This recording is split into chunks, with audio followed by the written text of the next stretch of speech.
Hello everybody, and welcome to the newest indoor adventure in the wild beyond the Witchlight, Part 17, Tears of the Forgotten. Today is May 15th, 2022, and you are loved. That is a very important thing that we like to remind each and every single one of our viewers and listeners at the beginning of each and every single one of these games. If this is your first time joining us, you can go to youtube.com/indooradventures to check up on all of the odds of each of the games that we have played up until this point, or you can go towards anywhere audio casts are being made available for free. You can find us there under the same moniker. And speaking of things that are being made available for free, we have a Discord set up, so that way you can come out, hang around with the cast. You can find the link in the Twitch chat to the side, cast sporadically throughout the Twitch session, or in the description of this video or audio cast down below. We'd love to see you there.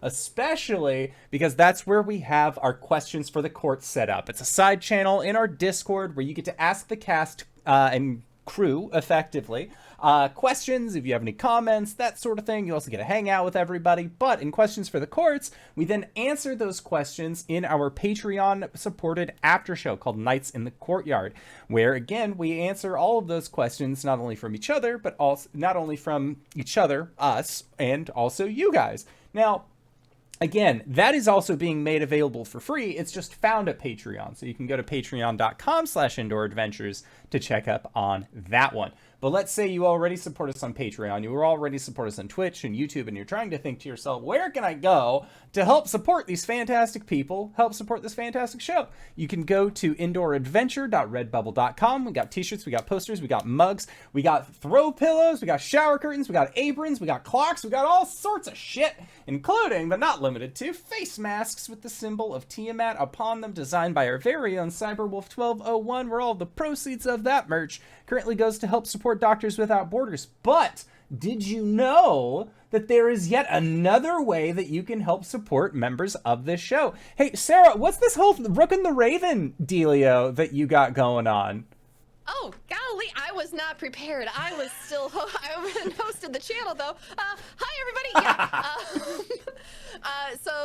A lot of folks will be seeing me use this notebook on social media when I'm doing my Lowry Moon content, because it is her official notebook from therookandtheraven.com.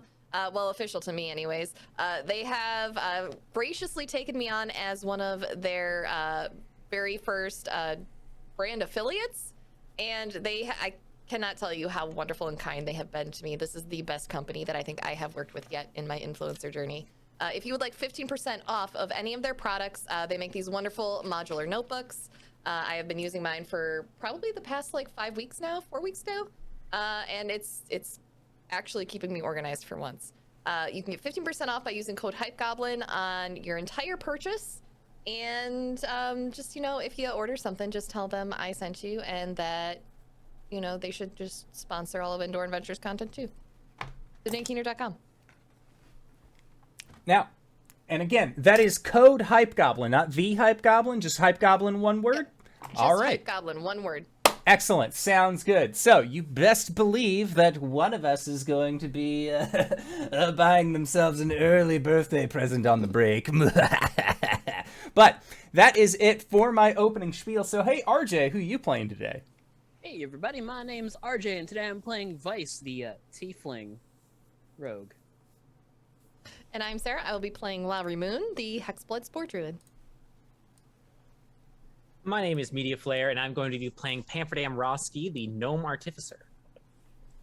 I'm Wings, also known as Danae Keener. I'm going to be playing as Clout, the Tiefling Bard. And I am the Indoor Adventurer, he, him, and tonight I shall be literally everything else in this world because I will be your Dungeon Master. So, last we left off, the gang was in, how do we say, a pickle. After a midnight incursion into the lair of Loom Lurch, the abode of one Skabatha Nightshade, that ended up going arguably a little south compared to what we had all thought was going to happen. Arms and body parts had pricked the blackened thorns, causing portraits to change. Sowpig was playing tag with Vice. It was a whole thing. It was a bad time. But this bad time resulted in Clout, Lowry, and Vice all dropping to 0 hit points, being taken captive by Skabatha Nightshade, while Pam, you also dropped to 0 hit points while making an escape out of Loomlurch. However, you were a little bit more successful in your overall incursion, as everyone else was very clearly distracted with Clout, Lowry, and Vice. You used that opportunity to free 10 children that had been being held captive by none other than Skabatha, effectively gutting her workforce and returning them back to Little Oak with the Getaway Gang and Will of the Wood. Thankfully, that half of things turned out well, as Pam, in some of your last moments of recollection, anyways, before fully passing out, you had seen that Will seems to know his way around a sword. Which made your comments and desires after you woke up in Little Oak a little bit easier to kind of justify, in that if these kids can't die, if they can't really die, clearly the Zap Brannigan method of just throwing bodies at the problem until the problem disappears is sheer military excellence. And Pam, that is the goal that you have had today, this evening, in trying to get your friends back and put a rather abrupt stop to Skabatha along the way, if it can be helped.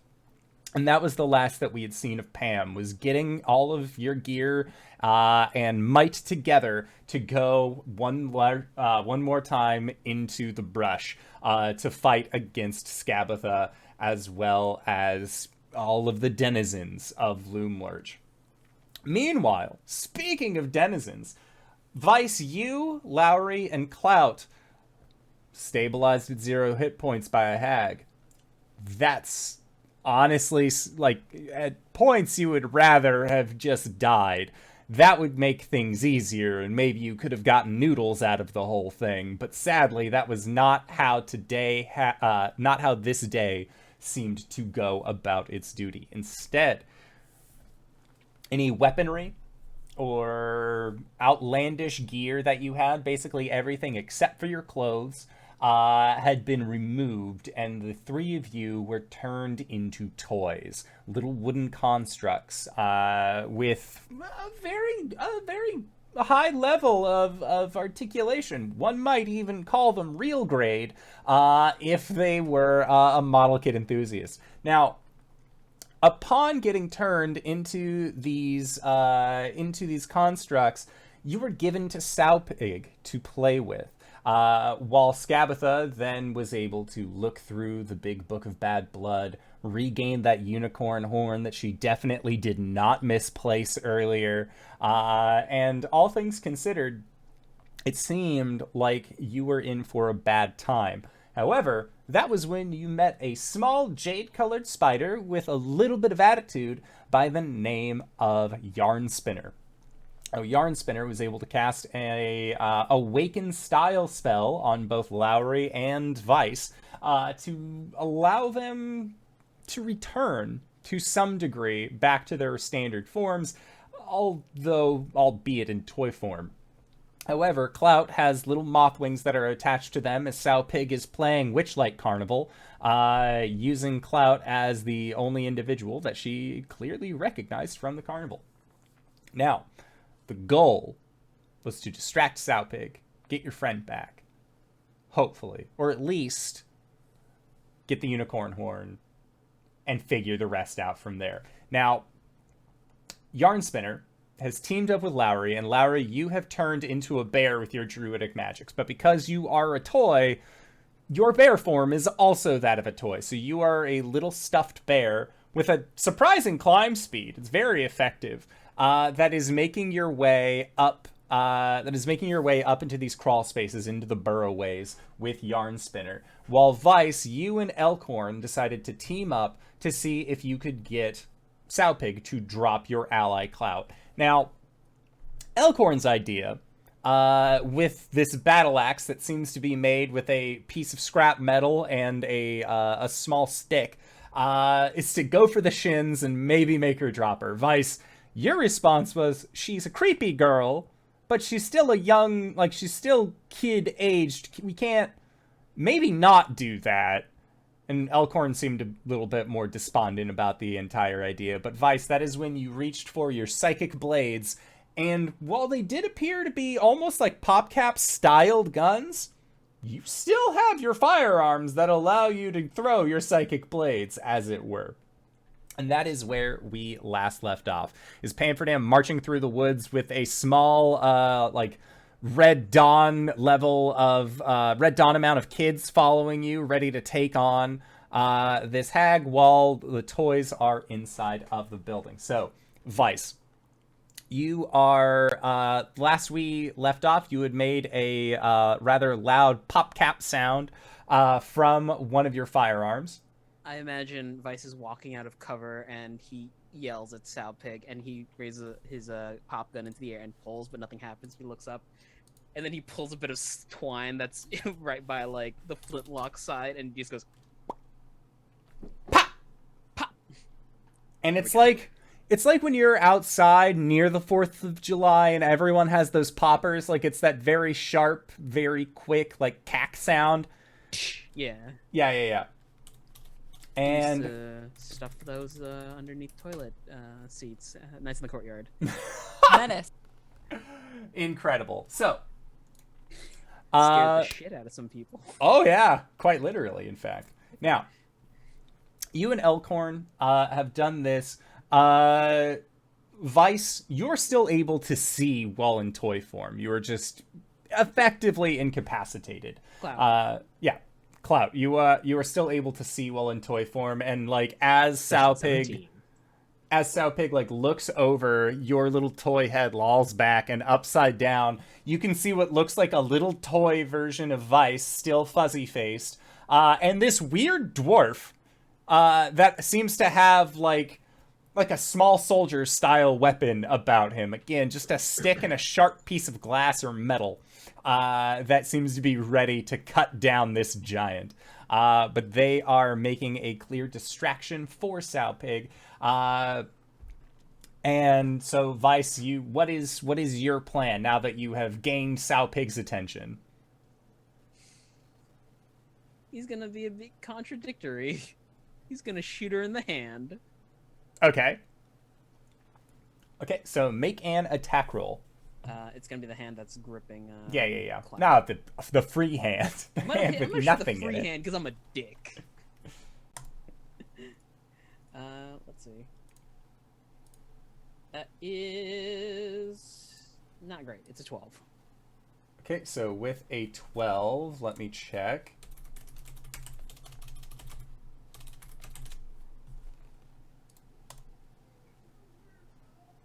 Yeah, the your psychic shot fires off, and it like just glances off Sowpig's hand. It seems that in the height disparity now, like this size differential, that she's a mite bit tougher than if you were at full height and strength. Oh fuck! I guess I gotta get closer. And looking, and like she like feels this like braze against her hand, and she looks down at you and Elkhorn like has his axe, and she says in that like kind of deep rumbly voice, "I am the demon that hides in the night, and you are my prey. Prey does not escape twice, so says mother." And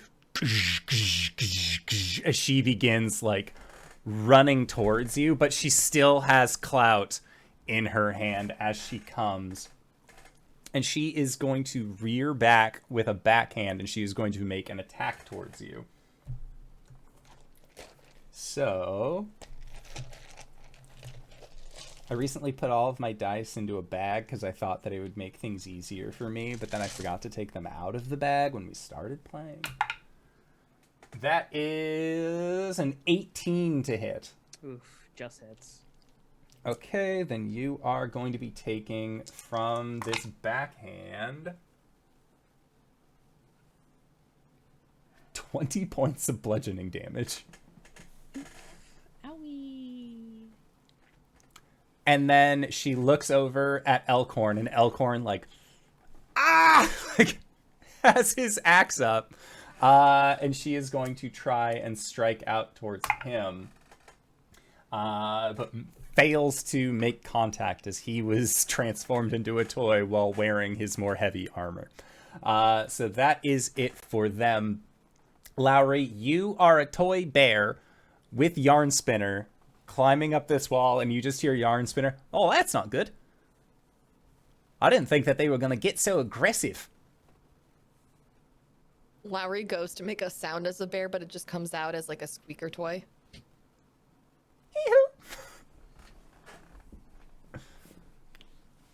Okay. Yeah, and Yarn Spinner just, like, continues up the wall, like, they said they wanted to take care of this and didn't want to come with us. Yep. Lowry's just gonna look back, make another, like, what should be a disgruntled bear sound, but it comes out as another squeak, and she continues up after them. Okay. So, they are making so the two of you continue up into the crawlways. Then we go back. Vice, you and Elkhorn versus this giant. You are muted. I realize. All right, here we go. If she is close, I'm not actually. I'm flavoring the melee attacks as him firing the pop gun again. Sure.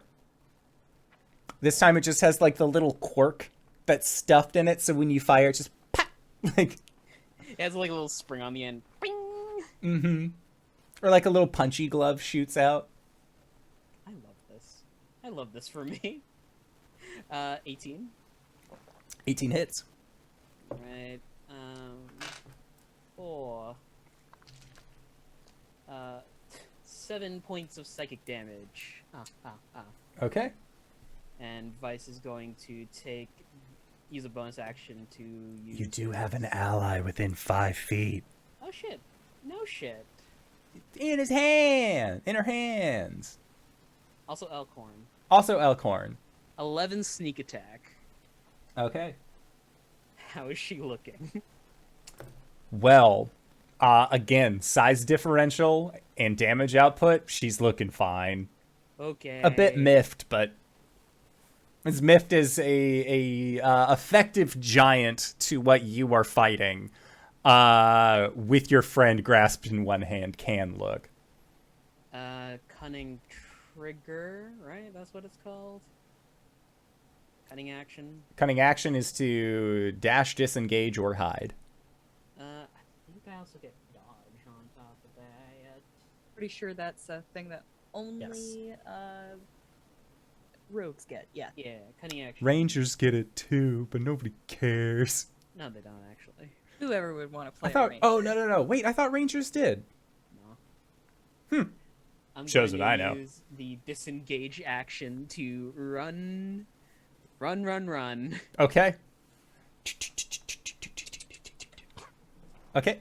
Are you running towards the door that you had, like, done the slidey bit with? Is there a table, like a dresser that I can slide under? The dresser is to the floor, but you see that one of the dresser drawers is, like, open enough that you could possibly try and, like... Oh! Okay.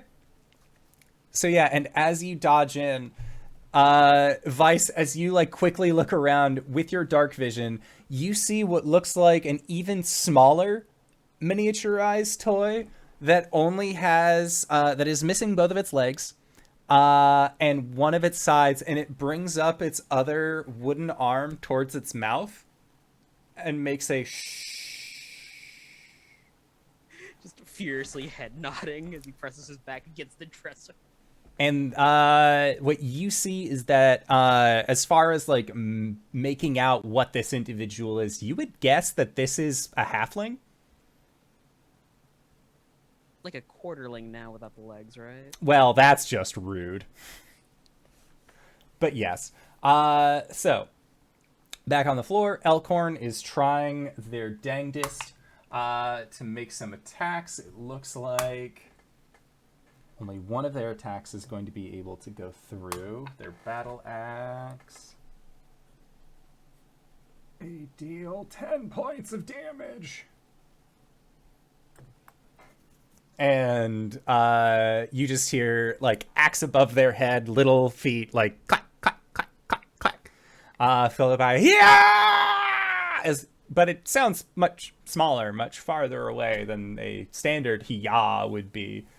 More of like a "Ah!" It's like a close up on him, and he's like, "Ah!" And then you like They do a zoom out, wide just shot. It's Yep. But his axe does go in to Sow Pig's shin. No blood or gore comes out because she is undead, but it definitely leaves a rather nasty gash. Then for Sow Pigs, she is going to hit him once, and that is it. She's gonna kick him for 26 points of bludgeoning damage as you watch your dwarven ally just and like tumble across the room, and you see that, like, in a way, thank the gods that he is a toy, because body parts are not supposed to twist that way. But as a toy, hey, he's got all the articulation in the world. Thankfully. But at this point, Sowpig places Clout onto a dresser top, and she is going to crouch low, and she will walk over and attempt to grab Elkhorn. She is successful in this grabbing, and when she does, she looks at him and says, "Why did you come back? I didn't want to play with you anymore." And from the edge of the room, she just rears back and throws him. And she is going to throw him quite hard against a wall. That is going to not be great for our dear friend. And when I say dear friend, I make it sound like we've known this guy for years. No, he's new in town. I'm new and down. For 30. Fuck. And you just see some of his body parts just pop, pop, pop, as he is then on the ground, and he turns, like, from his little head, just, "Run, boy! Run as fast as your wee little legs can carry you!" Vice turns to the half. What do you think my odds are of surviving? If you lay low and stick to the shadows, I'd say about 50%. You want to come with? Like, looks down. "Can you carry me?" Vice will walk over and drape one of their good arms across his shoulder. And when you do, they say, "Thank you, stranger. If we ever make it back to the material plane, I'll be sure that the Sugarwood fortune finds its way to at least some of your pockets." Huh. Money. Where's Sowpig now? Sowpig is, at this point, like, crouched down, whereas previously she was standing, but she seems to have taken almost like a linebacker stance, where, like, her legs are squatted wide, her claws are drawn out, and she's just looking, and that, like, half pig mask with its pig-like nose somehow seems, you can feel, just, and she is trying to look around for the toys that she doesn't want to play with anymore. Oh boy. Vice is gonna sneak to the burrowway closest to them. Okay. Make a perception check. Oh boy. Fuck me. 7. 7. The closest burrowway that you can see is across the room. Right behind Sow Pig. Behind Sow Pig. You will have to rush under her, like, lineman spread legs and then go into what looks like a mouse hole. It's definitely just a mouse hole. Alright. Okay. So, Vice pats the halfling on his shoulder, clambers out, takes a position in front of Sow Pig, and he's going to dash and try to use acrobatics to, like, slide under her last second as she tackles to try and get him. Okay, she is going to try and make an attack of opportunity against you. Not if I bonus action disengage on her ass. Okay. Sounds good. So yeah, she will swat down towards you, but thankfully that disengage bonus action comes in. And it, like, right as you're, like, running past, like, the halfling that you found, like, pops up on your back a little bit, and if he still had him leggies, those would have gotten caught in the swipe, but thankfully you managed to just narrowly get out of the way, and you rush out, and you find yourself in that mouse hole. No longer seemingly out there. And, like, looking out, you can see off in the distance what looks like the more broken remains of Elkhorn, your wooded companion. And you see Sow Pig just, like, looks over at him and then like careens down until she's looking above him, and she says, "The carnival needs attractions." And you see her reach into a drawer and she pulls out a horse and she removes the horse's head. And then you, like, press your back against the wall inside of your mouse hole. What's your name, by the way? I'm Vice. I'm Reuben Sugarwood. I'm really not supposed to be here. And I know if you've met other folk, you probably have heard that as well. I was... Okay, look, I went into the carnival, the Witchlight Carnival. If you've ever heard it, it was...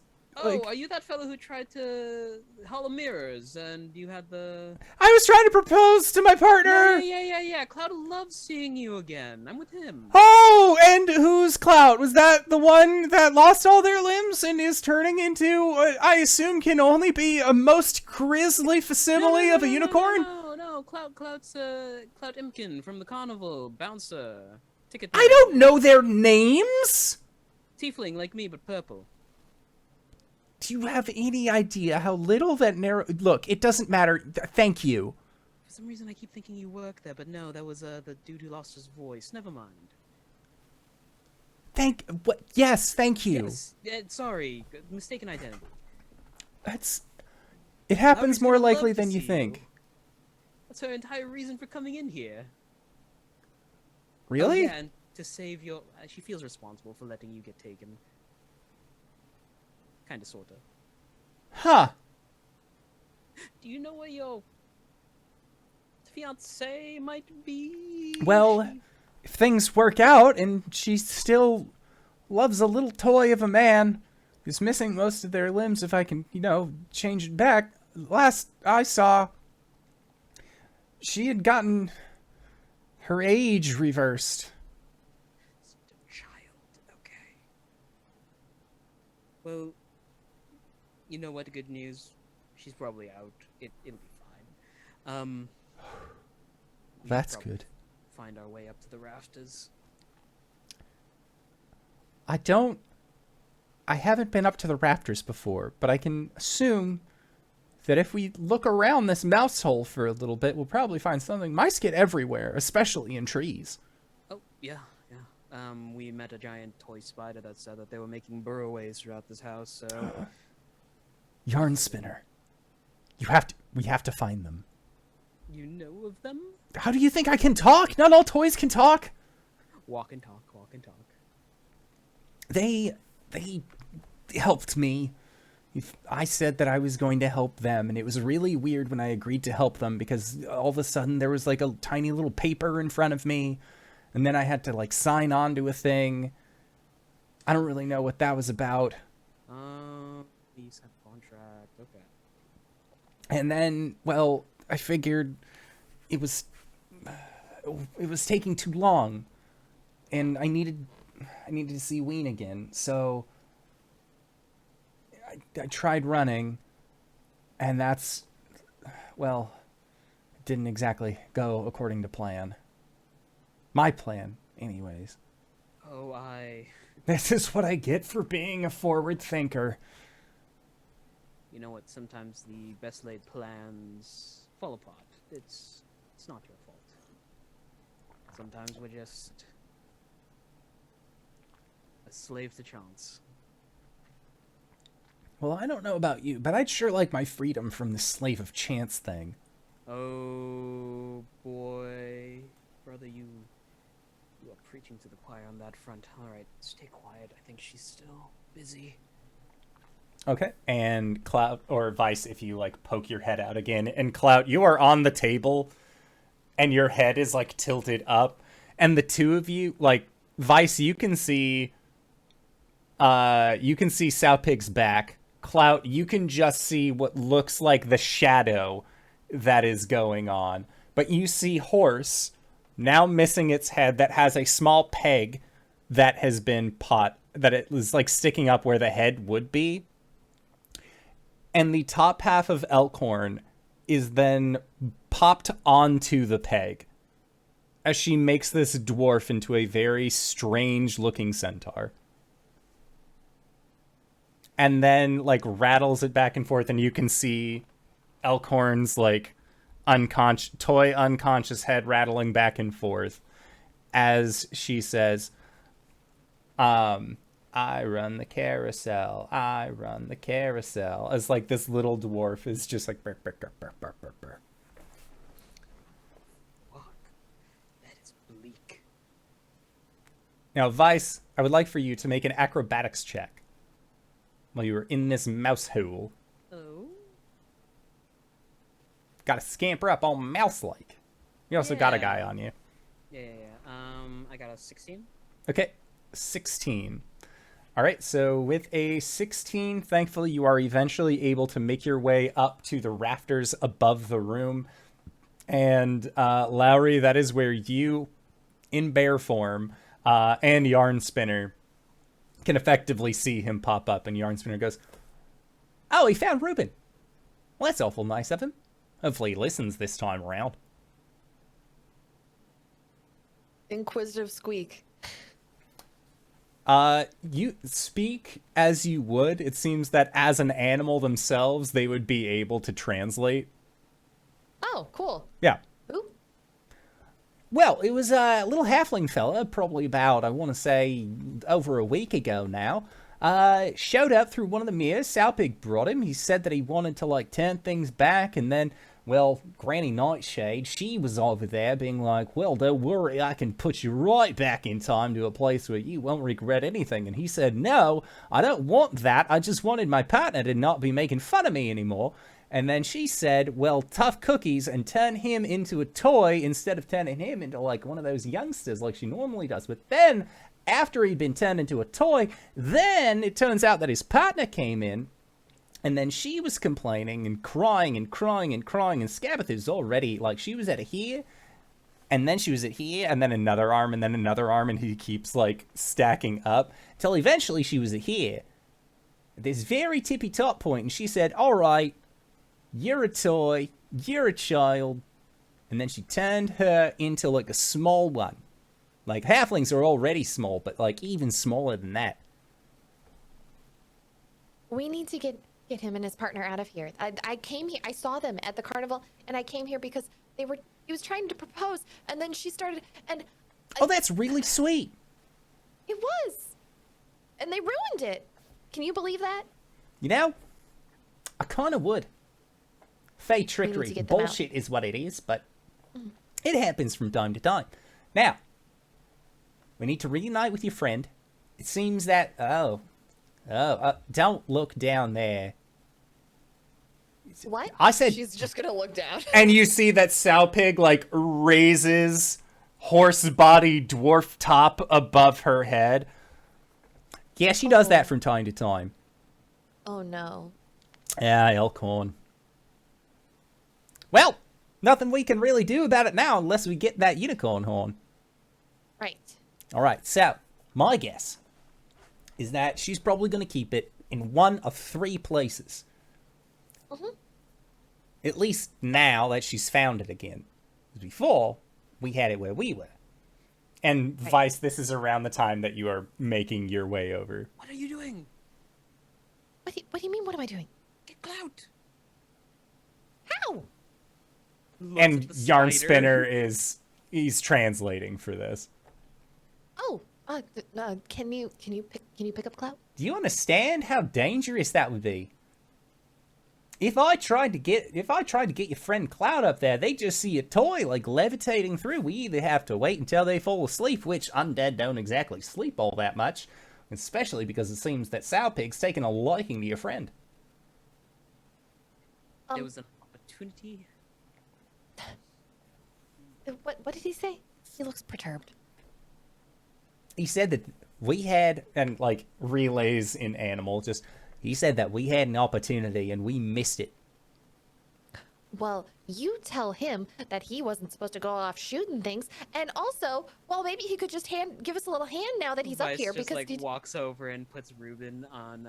there's just continuous squeaker toy Yeah, sounds. just cut to her like squeak, squeak, squeak, squeak. Here you go, Lowry. This is your friend now. Don't translate. I know she's angry at me. Oh no, she's just saying a lot of wonderful things about you. Oh, really? Like, How you're incredibly reliable oh, and a okay. dear friend. Tiny bare teeth just being bared at Vice. She wants you to get a good look at her chompers. Oh, look at that. No cavities in there. That's all I'm saying. Now, 2 thumbs just in the mouth, and you just hear like the gels rattle. all right. Well, now that at least some of you are here. Sorry about your friend. Sorry about my friend. Really. Ruben, it's good to see you. Well, the nice Just- thing is, he's gonna be taller. And, alright, so, we got 3 options as to where she'd probably take that unicorn on. Because that's what we're going to need if we're going to get you guys back to the size that you're supposed to be at. Chances are, it's either going to be in a workplace, in a room, or somewhere possibly like the aviary, but I don't really like the aviary. There's a lot of birds there. Avy, what now? Aviary. I understood. Yeah, it's like where they keep birds. Why does she have one? Send letters. Oh. Why doesn't anyone ever know sending? Well, that takes a spell slot. Sometimes you don't want to learn that spell. True. I think I just felt somebody bleed somewhere. Weird. Anyways. What? What? Lot of threads, lot of webs. Anyways. Horn, what's your thoughts? Systematic. Let's stop splitting up. Fuck. I think I cracked something. And Yarn Spinner will like go over your back and just... Oh, that's interesting. What? Well, normally if you're a toy and you break a little bit, there's just wood underneath. But there's like... And you hear like a ding, ding, ding. Ah. It's like a weird gemmy thing in there. My Ha! turn. Trying to see his back. Okay, that's new. I guess. And Vice, as you're turning, what would Lowry see? I guess it's like the wood shaving, the wood that that makes up like a wood cracker, nutcracker. There is a deep wound inside of it, and there is a small purple glow that's just.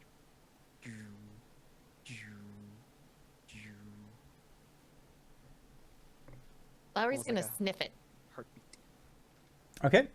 Lowry, make a Arcana check.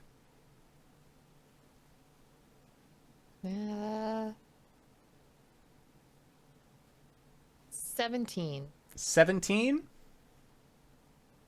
It doesn't smell hedgy. There's no, like, hag magic related to this, other than, of course, the being toys part. This almost has some sort of, like... It's almost like a draconic scent to it. Something musty. Something old. There's just a big old inhale and then just a bear snort. Ugh. Squeak, Let's go to- squeak. What was that? She was just growling at him. All right, so Study. study first. Study first since it's inside. We can use the burrowways to try and nav there. All right, sounds good. If that's the case, well, no, we end up having to do some skill What? checks. Ugh. All right, so for the two of you making your way over to the study, from where you are, there's quite a bit of like rooms and passageways. Thankfully, again, going through the crawl spaces. Make a set of stealth checks for me. Oh gosh, what is How does one stealth a bear? That's Dex. Yeah. Oh gosh, I get A plus 0. sneak Okay. and Teddy. It's like a Tauren rogue situation all over again. Just intimidate people. I'm not here. I rolled an 8. Nate, okay. Squeak, squeak, squeak, squeak. 22. Okay, so 22.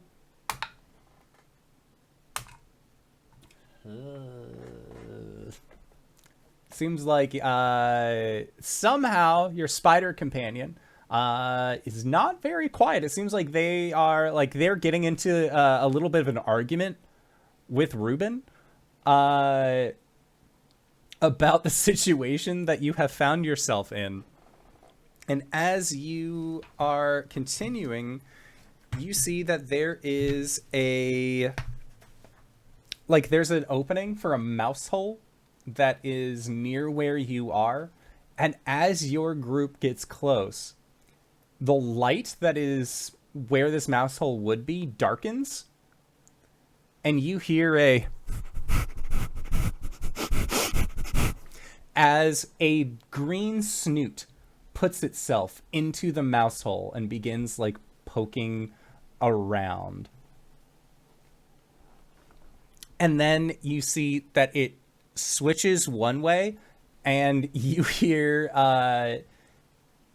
Yarn Spinner. Oh, that's not good. And you have one round to brace yourself as you hear an inhale for what is sure to be an exhalation from this green dragon, which at your current size in comparison, you would probably guess that it's closer to like a young dragon than a wormling. Can I shout Holt in Draconic? Make a persuasion check with disadvantage, as mice should not speak Draconic, and Cradlefall is very scared. Of what? Oh, it's not bad. Or very scary, I guess, not scared. That's pretty. It's the other thing, the other one. Might be afraid of mice. We don't know. Yeep. It's a 9. A 9? Okay. So Yeah. that does not go according to plan on your end. Run! Bear Lowry. How big is the snoot that's sticking into the hole compared to me? It is about the same size as you.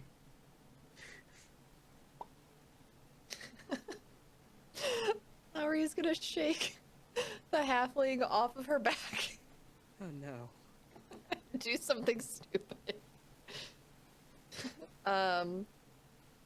She's gonna shake the halfling off her back and move forward and just each nostril pop. Okay, you're trying to like block the draconic breath from coming into the mouse hole, giving your party members some time. Yeah, she's trying to give him a stuffy nose. Looney Tunes gun barrel fingers. Yes.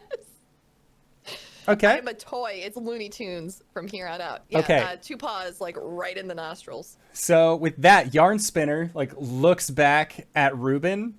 It's just like, now's our chance, and like the two of them like are gonna take this opportunity to just run on by. Squeak, squeak. All right, so Lowry, there's no comic mischief skill in Dungeons and Dragons, sadly.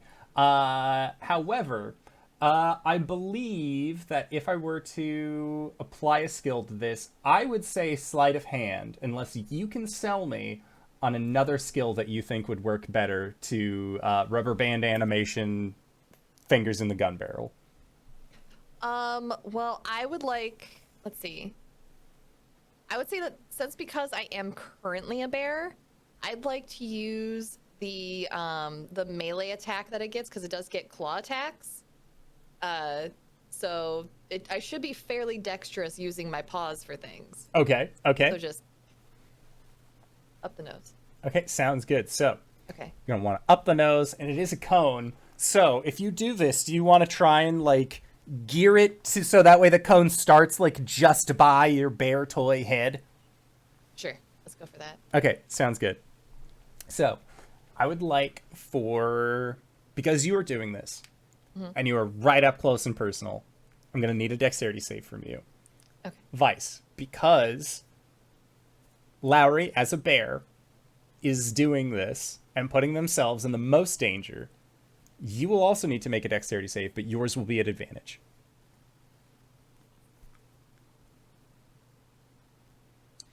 21 for Vice. 13. Okay, so 21 and... Oh, wait, I used the bear's dex, don't I? Yes, you do. 12. Okay. Sounds good.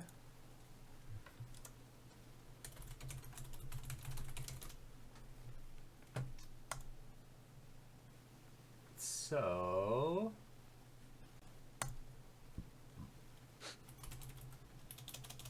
right, the dice roller doesn't exist anymore. Thanks, Wizards of the Coast. Bunch of jerks removing a tool I've been using for over a decade. Rip. Alright, so I've- Vice, you are not going to be taking anything from this because you were able to dodge out of the way, thanks to Lowry moving these, moving the snoot as well as taking the brunt of it. Lowry,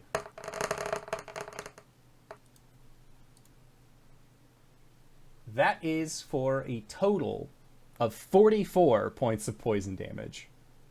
Holy butts. Okay, so she's no longer a bear.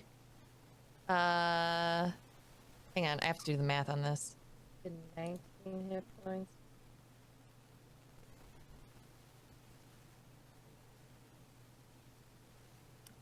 Lowry's down. Okay. Lowry, you are down, and Spider moves past. Vice, you have the option, looking at this, where you can see Maw of Cradlefall coming to get what he assumes to be a very, very overzealous mouse. Okay. Well, I'm Or, gonna try for another persuasion. okay. Actually, that might just be... Okay, what are the HP rules revolving around going dead in one shot? Okay. Because How much health did you have? There was 35 left over after taking out her wild shape HP, Okay. and she only has 31 HP. Okay, Then so you are just dying. yeah, Okay. you're Okay, at so a certain Saro. Over your max HP. If you go to negative max HP in one go. Oh, noble lord of the fallen log, draconic. We are just weary travelers trying to make our way through your territory. Okay, roll a persuasion. Fuck me. Okay, okay. 25. 25. You see that, like, the jaws, like, And then there is a pause. And, like, you can see Yarn Spinner just, what are you doing? Like looks at you like, what the fuck? And Indraconic, I have no such emissaries. Are you lying? No, I myself am an emissary for a great dragon looking for allies in these trying times, my lord. I am a powerful ally. Skabatha says so frequently. Who is your dragon master? Oh boy. I serve the great pharaoh Nikobolas.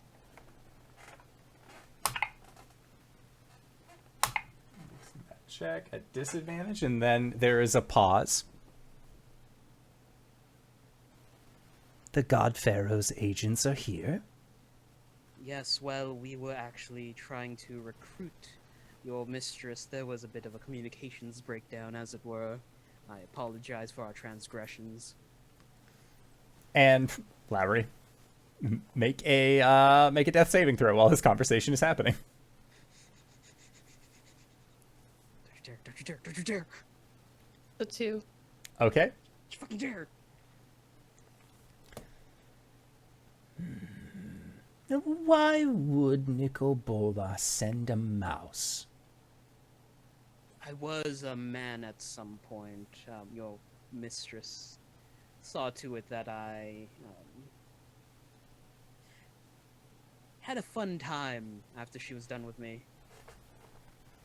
And there's the sound of, like, a wood block hitting each other. My mistress is powerful. Yes, well... The snoot, like, retracts from the mouse hole. And a clawed hand enters. Vice I do will- not wish to speak to a mouse. Vice looks over at Thread Spinner, points down at Lowry with, like, marker angry eyes. And he will step aboard the hand. Yarn Spinner just web onto Lowry. And Lowry, you will be stabilized at 1. This will be a running theme around here. Larry Moon, hold my beer. TM. Okay. Clout, you are still playing with Sowpig. And it is scary, to say the least. But there is such a... There's a level of sadness with it. Can you make an insight check for me? Of course I can. Bah! 6. A 6. Okay.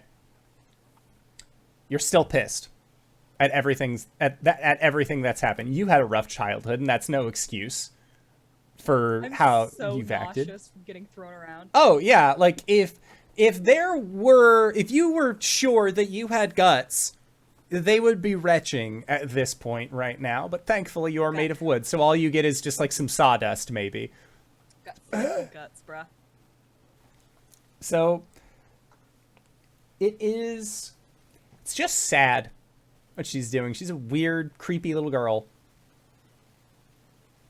And this new dude, like Elkhorn, is like eyes like barely coming to on their little wood body, and then they're just like you see them like look towards you, and with this little wooden mouth, you're guessing they say, like, you can hear them silently, "What happened to me?" And then like they look down, see their horse torso, and then like wooden doll head just passes out. That's probably for the best. Okay. Pam, you were going through the woods. Will, Sloane, and Zenor have joined you. So you got 3 kids with you. Because you needed Bobby, of the getaway gang to be the food wizard for all these new kids. One of them was sick as well, so they're working, trying to make the most healthy mac and cheese that they possibly can to bring these other kids back to full health. What is Pam's plan? Well, once we get close enough to Loam Lurch, Pam will stop the group and cast Minor Illusion to shift the sand and dirt a little bit in order to create a pseudo top-down map of Loam Lurch. And then Pamferdam's gonna stand up and look at the group and clear their throat. All right. My name is Sergeant Rosky, 3rd Warcrafter of the Mulholland Empire. My expertise is in weapons designed for assassination and siege breaking, and I will be taking point on this operation. You will be taking orders from me with full compliance until the objective is complete. Is that understood so far? And the kids, sort of look to each other. You just used a lot of big words for a bunch of preteens, but they seem to get it. All right. The objective I'm referring to is a joint task between myself and the getaway gang in order to rescue my lost friends, the rest of the party known as the Proof of Fools, and liberate the territory of Thither from the tyranny known as Skabatha Nightshade, member of the Hourglass Coven and ruling party of Prismere.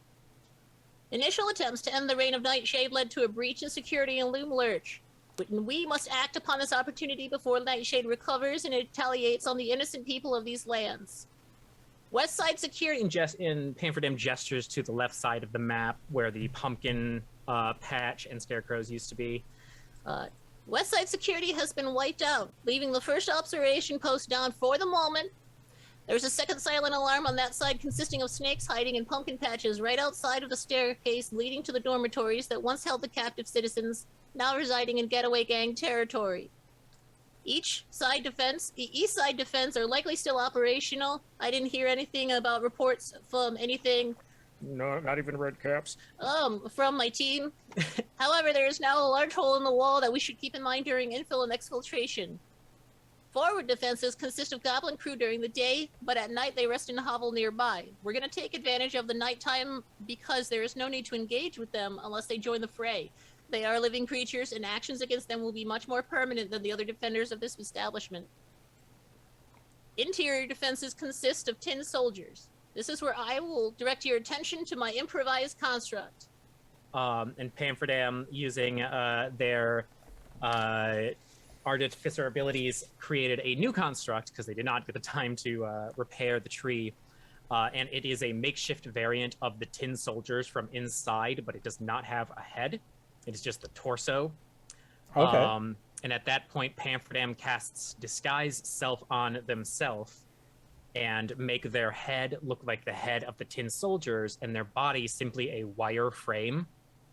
And they hop in and climb into the the steel defender and rests so that their head is sitting where the head of the tin soldier should be. The kids all their jaws are just like, wow! Pamferdam is in full soldier mode.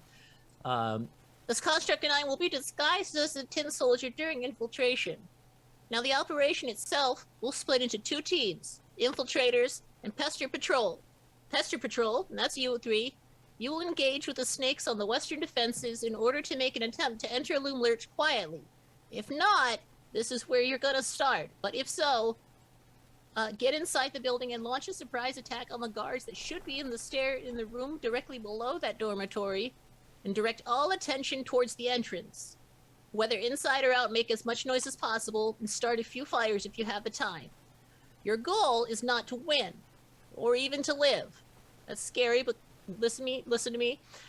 With your given abilities, we'll exchange trauma for mission success in this one case, as you buy as much time as possible. If they stab you and you don't die, grab that sword and hold that enemy close to stop it from looking anywhere else. Break them if you can, but the goal is to take as much time as possible fighting them, not winning. Since you claim you'll reappear somewhere else in the world, we'll be placing these in your inventories. Pamferdam pulls out a handful of nails that they've been carrying around this whole game and hands like 1 nail to each of the 3 of them. This will allow us to track you down should Lowry get recovered during the mission, as they can find objects over large distances, and I'm going to have to rely on that one to track you down. When you die, unless you know where you are when you wake up, stay where you are. It's much easier to become more lost than to be found, so trust that we will get to you eventually. Now, while Pester Patrol is doing as much damage and distraction as possible, the infiltrators will use the hole in the wall to sneak into the back half of Loom Lurch and look for this entrance to the under the stairs area that Will had mentioned earlier. Hopefully, we will retrieve the Proof of Fools conscious and combat ready, but we're going to have to assume that they are disabled. This means that we're relying on Pester Patrol's distractions to buy enough time for the infiltrators to locate and exfiltrate with my party. On exfiltration, I'll start as many fires as possible too, in order to burn Loom Lurch to the ground. When the infiltrators exit the building with the assets, I will sound a large, loud, screeching sound in order to signal a retreat. And that's when any surviving members of the Pester Patrol will join me outside, and we will work on escaping the catastrophe that we have created. It's safe to assume that Nightshade will survive this ordeal and come after us. This is unavoidable. She will retaliate whether or not we try this, but this way she'll have nothing to lean on but her own individual power or be forced to flee to another member of the Coven. If, however, she engages us, the surviving members of the Pester Patrol will take my friends, Proof of Fools, back to the Getaway Gang HQ and flee the area and look for the rest of the lost members. Infiltrators will become the defenders to slow her down while you take the stronger members of the Proof of Fools to safety. They're the key to this entire war we've joined up to wage. If we can save them, the combined forces of the Proof of Fools and Getaway Gang will end the tyranny of the Hourglass Coven permanently, either by restoring the old order of Prismere or to build a better one from the ruins we create. Do you have any questions so far? You can tell that, like, at a certain point when you were speaking, they just, like... and Will raises his hand. Yeah?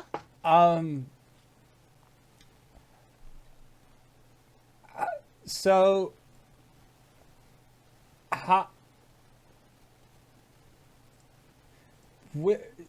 the door?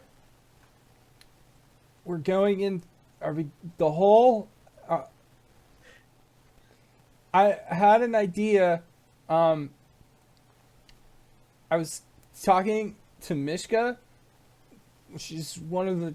She used to work in the kitchen a lot. She was friends with the... There's a guy whose head is, like, made of candy. There's a worm that's, like, slowly eating his brain. But he really he and Mishka, they were friends. And so if we kept Mishka safe, we could ask him for, like, a key or something. A key for what? The tree. There's a giant hole in the tree. So we're going through the hole. You're not going through the hole. You remember the stairs you found me outside of? Yes. You're going to go up those, and then fight Okay. your way down those stairs on the inside. Okay. And he turns towards Sloane and Zenor's just like they're both just kind of like, boo. Like, so much information on these preteens has been received, and they're just like, okay, yeah. Yeah? Alright. The more that they say yeah, the more confident they are that they totally listened. That's right. Alright. Go up the snares, beat up the snakes, beat up as many tin soldiers as you can, be really loud, start a bunch of fires. When you hear a really loud version of this sound... And Pamferdam will use my illusion to make a high-pitched frequency. Enough to be annoying so that it catches attention. I'm gonna make that sound really loud. That will let you know that I got him, and we're leaving. Also at a frequency only hearable by children. Yes, that one. Nights in the Courtyard. Somebody write Nights in the Courtyard high-pitched frequency. And not because of my tinnitus, but for a completely other reason. Okay, so the kids, they're on board with the plan. They're here for it. You're going under the cover of night. Good. Which is good, because it has taken the better part of the day for the toys to be doing what the toys have been doing. So, Pam, you approach Loomlurch, and you can see it off in the distance as you, like, continue with your, like, giant mecha body that these kids are still just, like, you hear Sloan be like, I told her your unicorn costume sucked, Will. And Will's just like, well, it got us to see the unicorn, so it really wasn't that bad. And, like, they're, like, giving each other shit for things that Pam is clearly doing much better because of years of experience as well as actual magic. Meanwhile, back in the tree, Vice, you have been taken by Cradlefall because you are trying to convince them that Nicol Bolas, the God Pharaoh dragon, is looking to recruit Skabatha. Yeah, maybe. I'll let him assume that. Okay. What else is Vice saying to kind of make a distraction? Just placating him, placating Cradlefall. Oh, my word, I never really did get a good look at you. You are majestic. Cradlefall sort of like preens a little bit. They've never been called majestic before. This is a new compliment. I've seen plenty of dragons before, but you, sir? They nod. Preferably? They nod in a way that it's just, again, like this is like the first time when you answer the phone after your voice is lowered and you and like as a young man you finally stop getting confused for your sister or your mom. They're just like, oh, Mr. So-and-so, and you're like, yes, I am. So calling Cradlefall a sir seems to be like, you're on the right path. I really did appreciate Green Dragon's lineage. Very sleek, very compact. And Cradlefall nods and says, aerodynamic. Very much so. Nods as well. I was And actually hoping to reopen communications with the lady, but as you can see, I'm sort of stuck here. I did hear there was a unicorn horn that might be able to help. yes, about that. As much as I have been enjoying your company as an emissary of a great one, of one of the elder dragons, Skabatha is not exactly keen on this. I can guarantee you what she would say. Alas, then. She would say that they'll just have to send another emissary then, is what she would say. Oh. Pity that. I guess I will probably need to find my own way then. But, no offense to your lady, if you are looking for some more draconic pursuits, we could talk at a later date. Make a persuasion check. Help. I would say that for this, because you are telling the truth, in a degree, I will give you advantage on this persuasion check against Cradlefall. Yay! Oh, that's so much. 25? 25? And As opposed to a 4. and Cradlefall nods and effectively like gives you his sending digits. Oh, sweet. Yeah, yeah, feel free to call me. Like he's if shit gets worse, Cradlefall, he can be your guy. He can be your sir.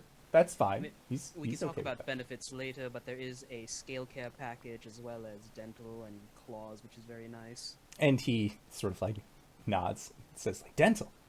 We don't get dental here. They don't even get dental. fucking love Shrek 2. It's such a good movie. Anyways, so you are then set back down, and Cradlefall apologizes for almost killing you twice over. Vice will say, we'll tell him not to worry and give them a bow before retreating back into the mouse hole.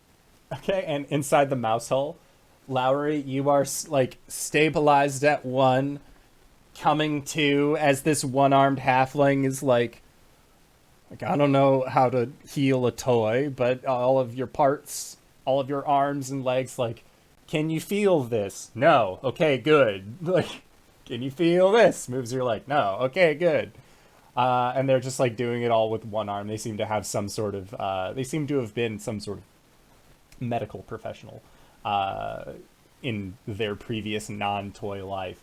And Yarn Spinner looks up towards you and just, I've weaved some tales in my day, but that was downright impressive. What do you mean by tales? Well, like everything that you were just telling that guy. Vice will give him a look like I wasn't lying. What happened? What I missed? Vice, roll an insight check. Oh, that's good. It's not negative. 12. A 12? So, are you familiar with an interaction with individuals where they know that you're lying and they're just acknowledging it like, nope, that's not what I saw. That's not what I heard. Like, you can, like, no, I was totally telling the truth. Be like, sure you were. And, like, acknowledges it, but, like, doesn't want, like, an above-the-board response, like he knows what you're talking about. Like, the lie is better than the truth. Exactly. Especially. Yeah. Especially, like, your friend waking up, like, knowing everything else attributed to it. Like, let's have you reveal that to your friend on your own time. Ah, okay. Yeah. Yes, well, I did have a gift for words. Hi, sweetheart, how are you doing? How are you feeling? Why are you being so nice? You took a shit ton of acid in the face. Poison. Poison in the face. I got better. Got better, but you'll pick her up. We still need to go. It's like the wood is swollen with poison. Oh. Princess carrying Lowry. My legs still work. I can walk. Yeah. And at this point, you see that in the in a facsimile presentation of a Drider, Reuben has been webbed onto the back of Yarn Spinner to kind of like just sit upright with his one arm. That's horrific. It's a weird place. I fucking love this spire and everything to do with it. It's like a Drider if a Drider were a Knuckle of V. Yeah. Exactly. And he says, all right, so next up, going to the study. While you're carrying Lowry, she's gonna healing word herself. Great.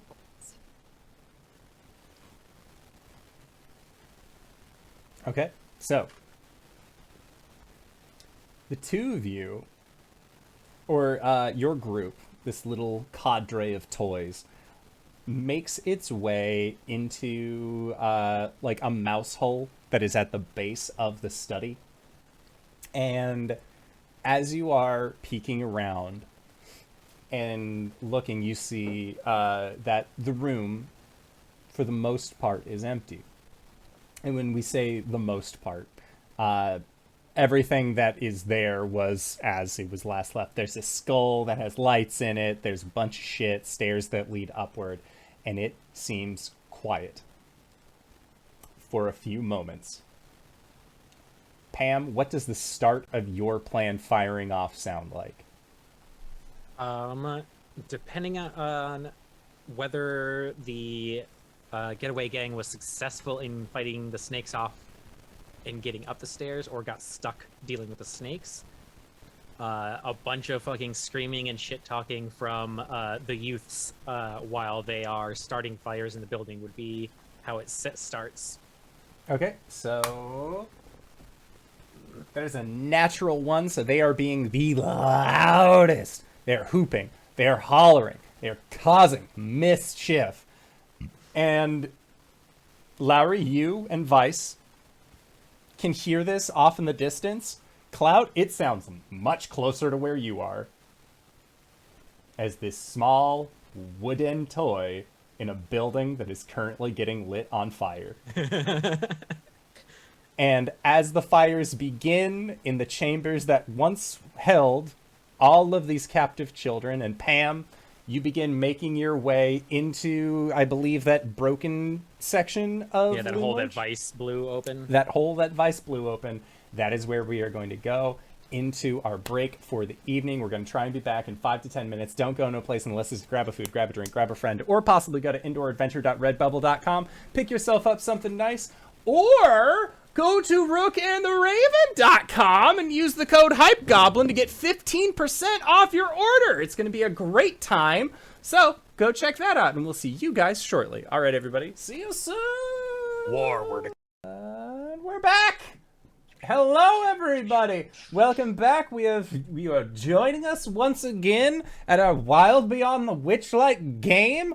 I have a quick question, though. Did you remember to go to rookandtheraven.com and use HypeGoblin code for 15% off? You probably did. Do it or Simon will find you. But it's in my shopping cart. It's in your shopping cart, and that's good enough, bucko. And that's, hey. I don't deserve you all as friends. I love you so much. I got the minimalist book cover, which is really nice because it has a tiny raven in the corner, and then I can fit like 300 pages in that badass motherfucker. I was planning on getting one over the break, but then when I saw that they were highly customizable, I got choice paralysis and figured I'd do it by next week. I will help you with your choices if you want. Hooray! I have a brand representative from Rook and the Raven helping me out on my on my choices. Go follow the HypeGoblin on Twitter if you also have difficulty with choice paralysis. It's a great time. I'm gonna clip this later and send this to them and just be like, so I hope this is how you want to be represented on Twitch. Fuck yeah! How disgustingly wholesome this channel is. Yes! No, support your friends!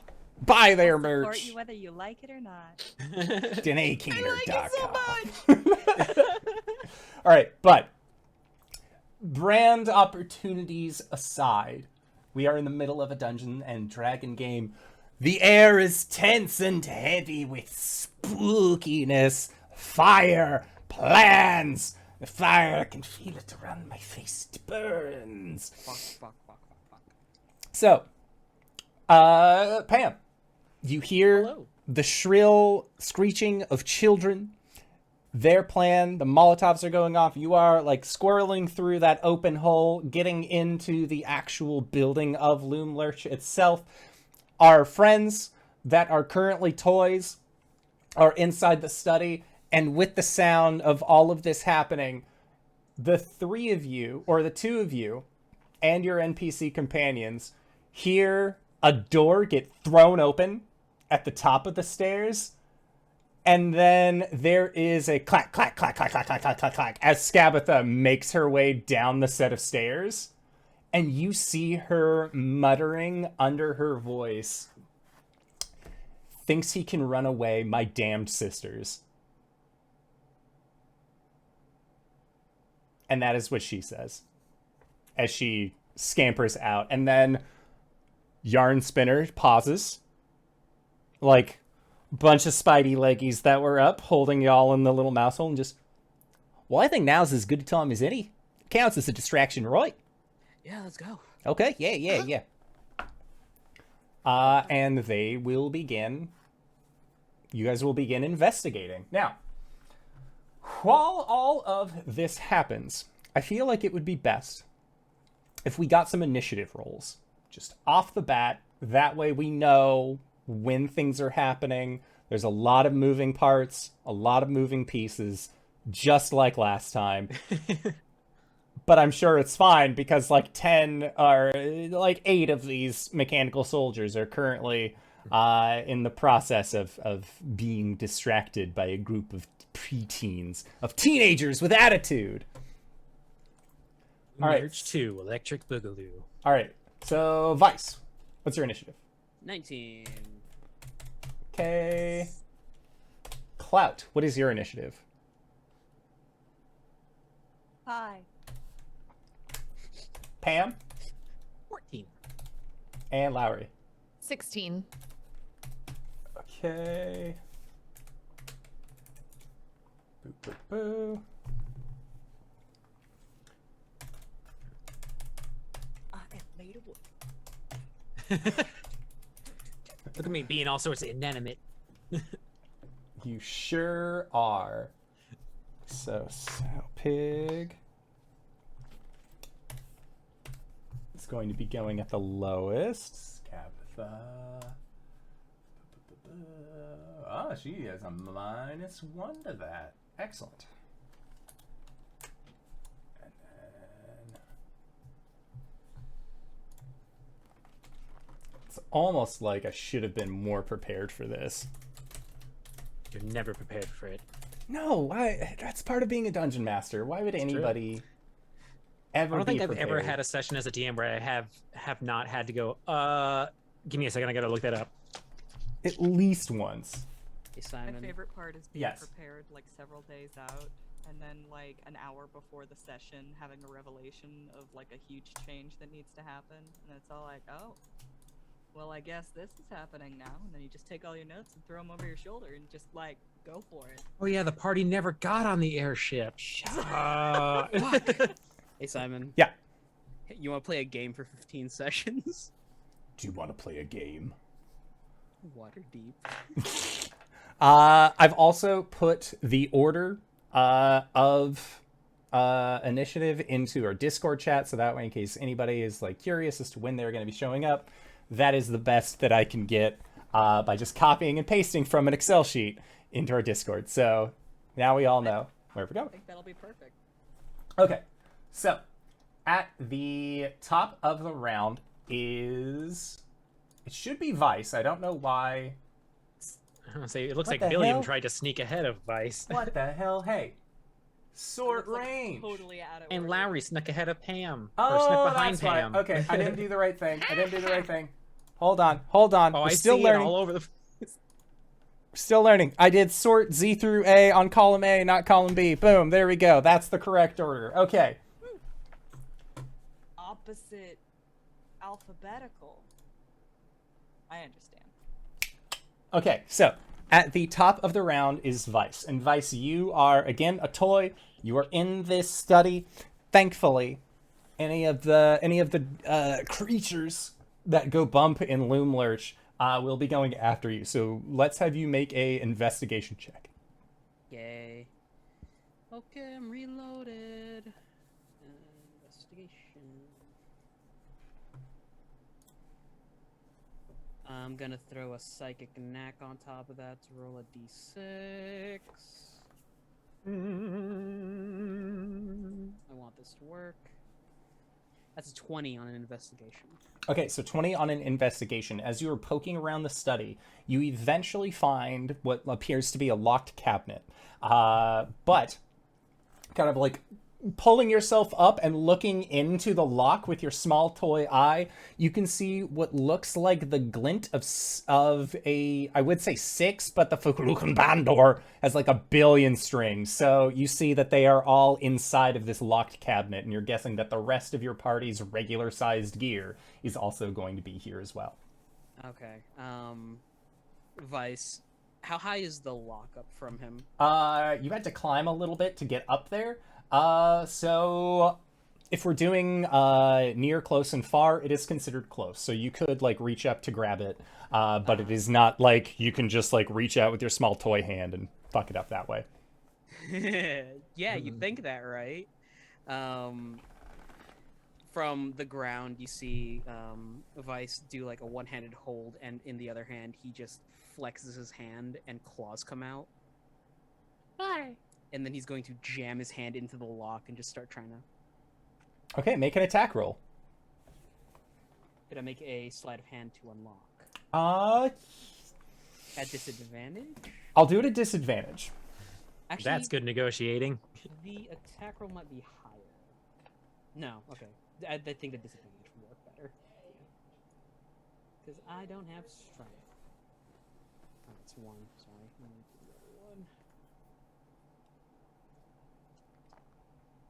the other one. 15? 15? Okay.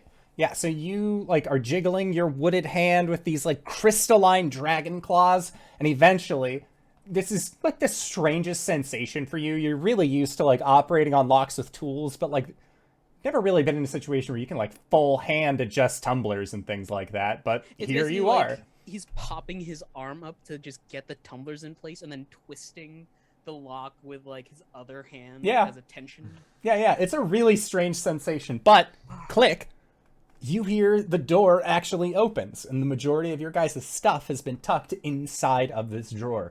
But upon a quick purview, the unicorn horn is missing, and Bavlorna's Book of Bad Blood is also absent from this container. All of us stuff is here, but the unicorn horn's still missing. Also, Bavlona's book. And at that, Yarn Spinner nods and says, "It's probably going to be upstairs in a room then." Well, that's where she's not. Let's go. And he nods, and little Ruben on top just like motions a toy arm forward and goes, "Hiya!" And Yarn Spinner just, "Don't do that." They begin to crawl forward, going up the stairs. So that is Vice's turn. Will is currently engaged with a lot of the mechanical folk. So then next up, Lowry. Lowry, you are making your way up the stairs, toy style, with the help of your friends. After, again, you see all of your gear as large things. Like, you cannot possibly, like, grab on to the things that you once had. So are we just gonna come back for all of it later? Have to. Look, we'll return you to right size, and then you can take care of it as long as you like. Okay. Yeah, she'll just keep following him. Okay. So yeah, you make your way up the stairs, Lowry. There is a large door that again has been like pushed open, but it is like kind of shut itself back. Make a strength check to move the door, which is this massive thing, out of the way, so that way you and your party can actually get in, unless you have another skill that you would like to try and leverage to open this door. Hang on, let me see what I can turn into, because Lowry has a -1 strength. Sure. So, Cast is there fireball any... into the locking mechanism. let's see. Oh gosh, what's the largest thing that she can turn into? Bear, probably. If you've seen a dinosaur, maybe one of those. Buggy? Yeah, but I feel like, well, dinosaur probably not. But bear, I feel like isn't going to be really helpful once we're inside. Honey badger. It's not big, but it's helpful. Is the door locked? It is not. Like I said, it is mostly closed, but it's like when you close a door too fast and it pops open a little bit, but because you are toy size, you need to get the rest of the door open to actually be able to move through. Okay. She's actually gonna turn into a constrictor snake. Okay. And she's gonna do the snake thing where like snakes can go like straight up a wall. Yeah. She's gonna go straight up the door and just put the snake's weight onto it, which she looks like one of those articulated wood toy snakes.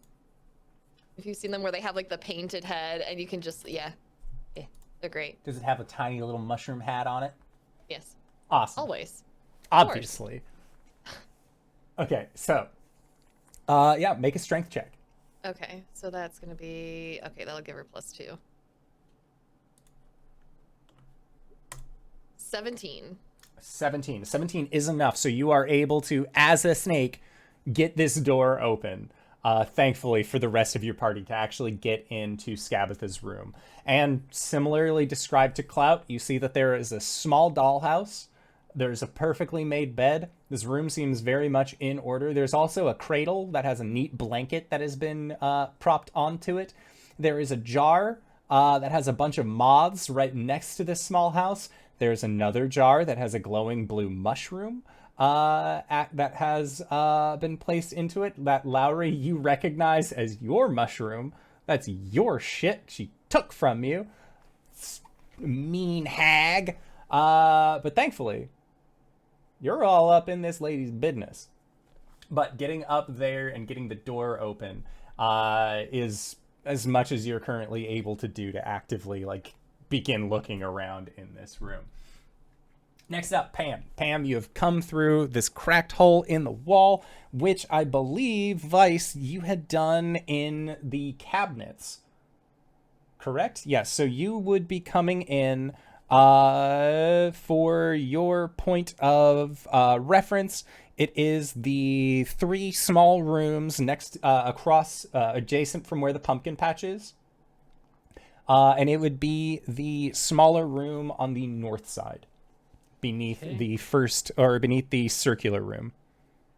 All right. So then Pam is going to march the little robot out the door into the hallway.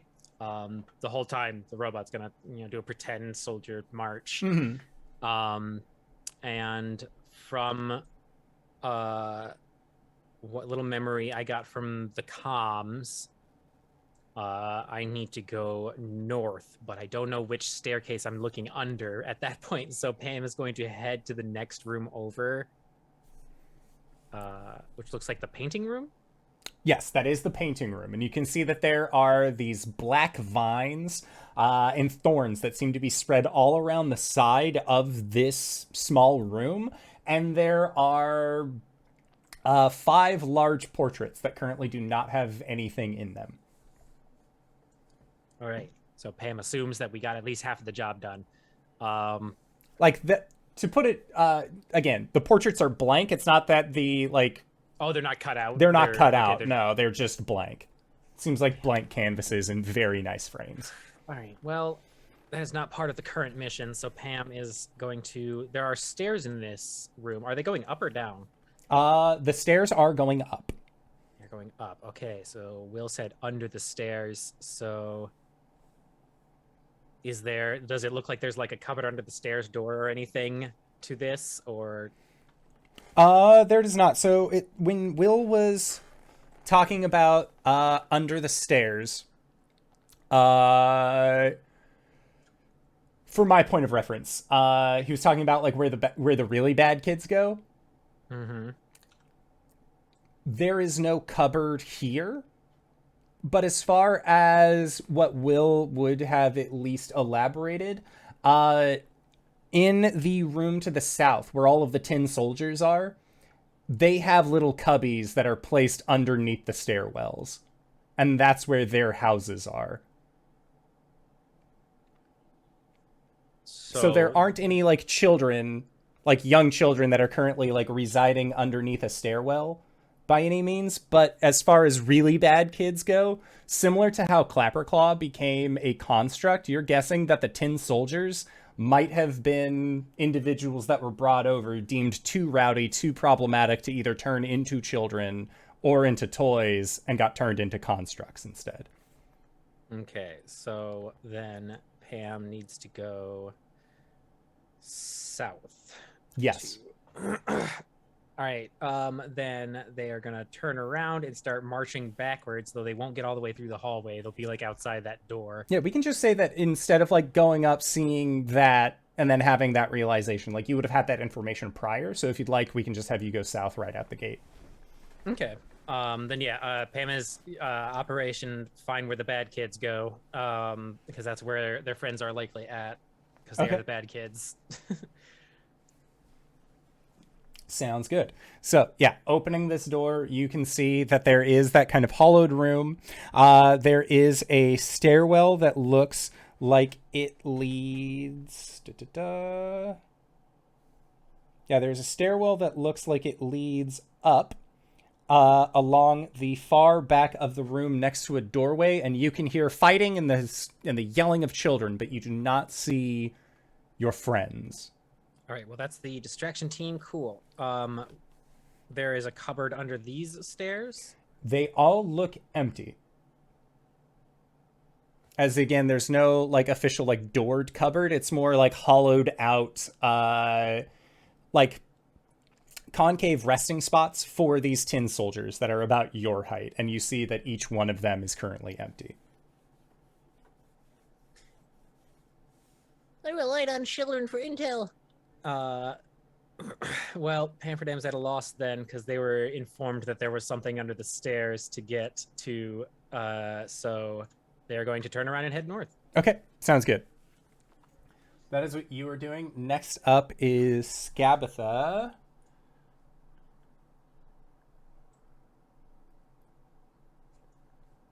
And she is making her way towards the sound of this ruckus.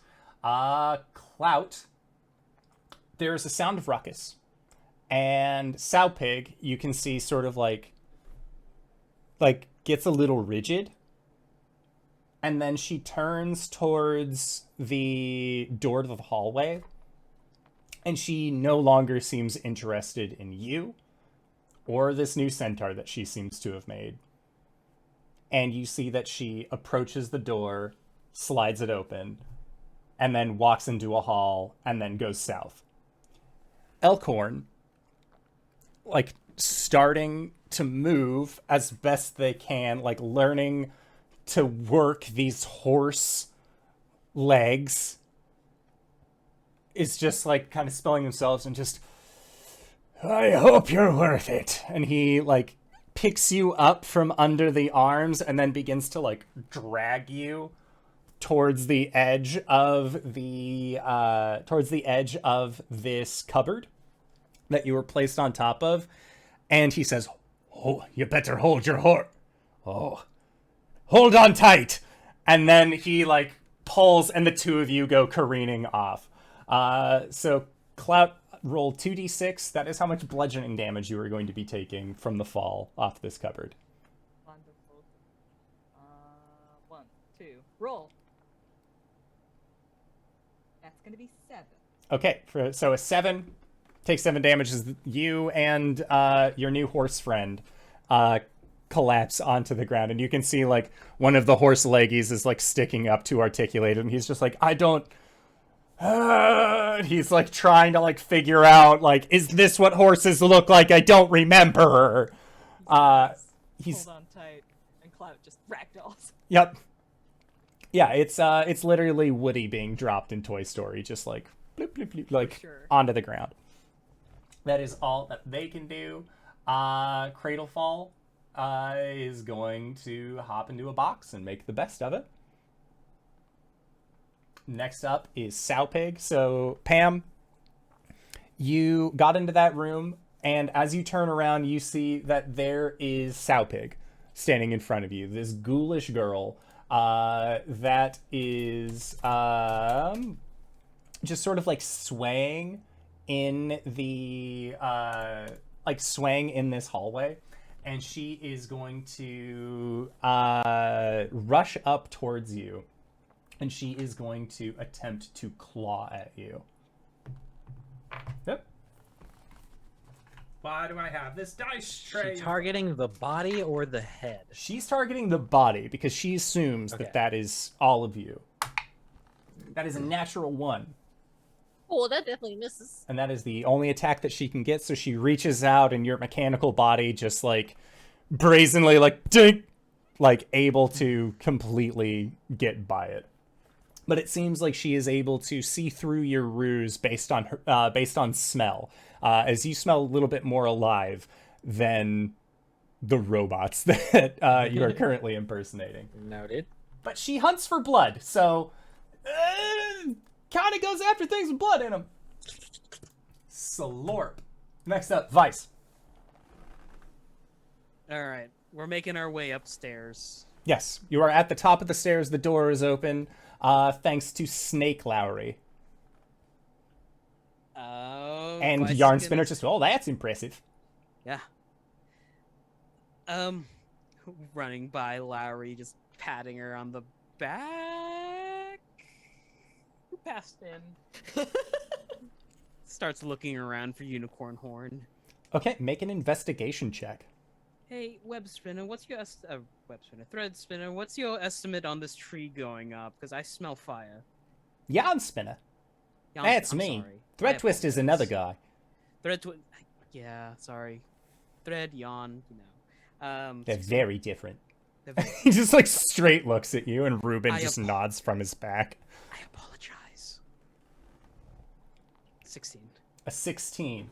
So, looking around, you are guessing that you don't see a place where it could be. But if you were Skabatha, where would you put the things that are most important to you? I see what...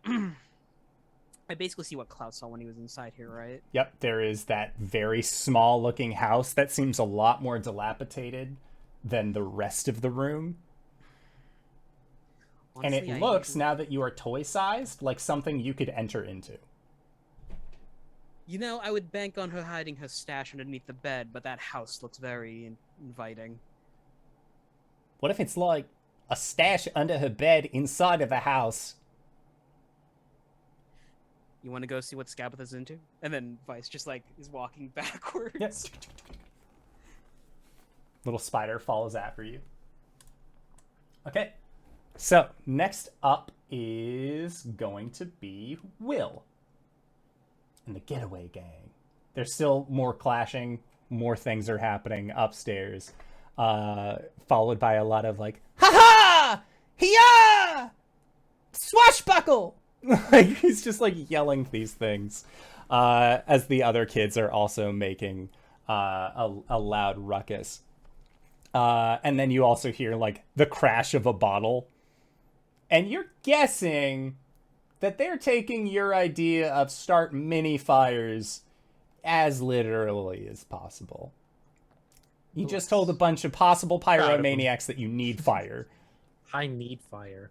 And these would-be arsonists, something got kindled inside of them that day. So, next up is Lowry.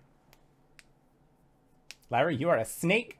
Vice and Yarn Spinner are making their way over to this small, dilapidated house. Looks like a dollhouse. Snake. I'm a sneaky snake. It's one of those, like, you have like the segmented points of articulation, or it's like the solid line through with all of the little bits, so you can still like bend it. Ooh, oh, I don't know which I like more. No, I want the articulated one because Okay. I feel like that's more old school. She'll head up to the dollhouse as well and try to climb up into the bedroom. Yeah, make an investigation check. As a snake, you're able to like traverse the side, crawling up this small trellis. 15. A 15. So you get inside of this small dollhouse. You get inside the bedroom, and you begin searching around. And taking Vice's advice into consideration, poke your little doodle snoot under the bed, and you see, like, it's dusty, it's moldy, it's not very good, and you sort of, like, you sneeze and bonk your head, and, like, when you pull your snake head back up, you see that the pillow has moved enough that there is a unicorn horn that is set underneath this pillow. Although, in its miniaturized size, it looks more like a needle that you would, like, use to, like, thread things with. I would like to pick it up with the end of my tail, as you do as a snake, and hold it out to the other ones. Okay. And it seems like Yarn Spinner is, like, it's like, with his little pedipalps, like, oh, give it here, give it here. Like, he definitely wants a I don't know hold what to of do that. with it, so Yeah. here you go. He will take that.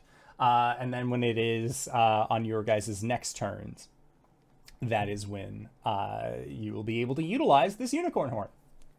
Good times. Next up, Pam. There's this young ghoulish looking girl that you can see has like a scraped shin and like a little like owie on her back that has like a it's like a weird it's like a Hello Kitty weird sticker that's been like applied over it from where Vice had shot her previously. Morality check real quick.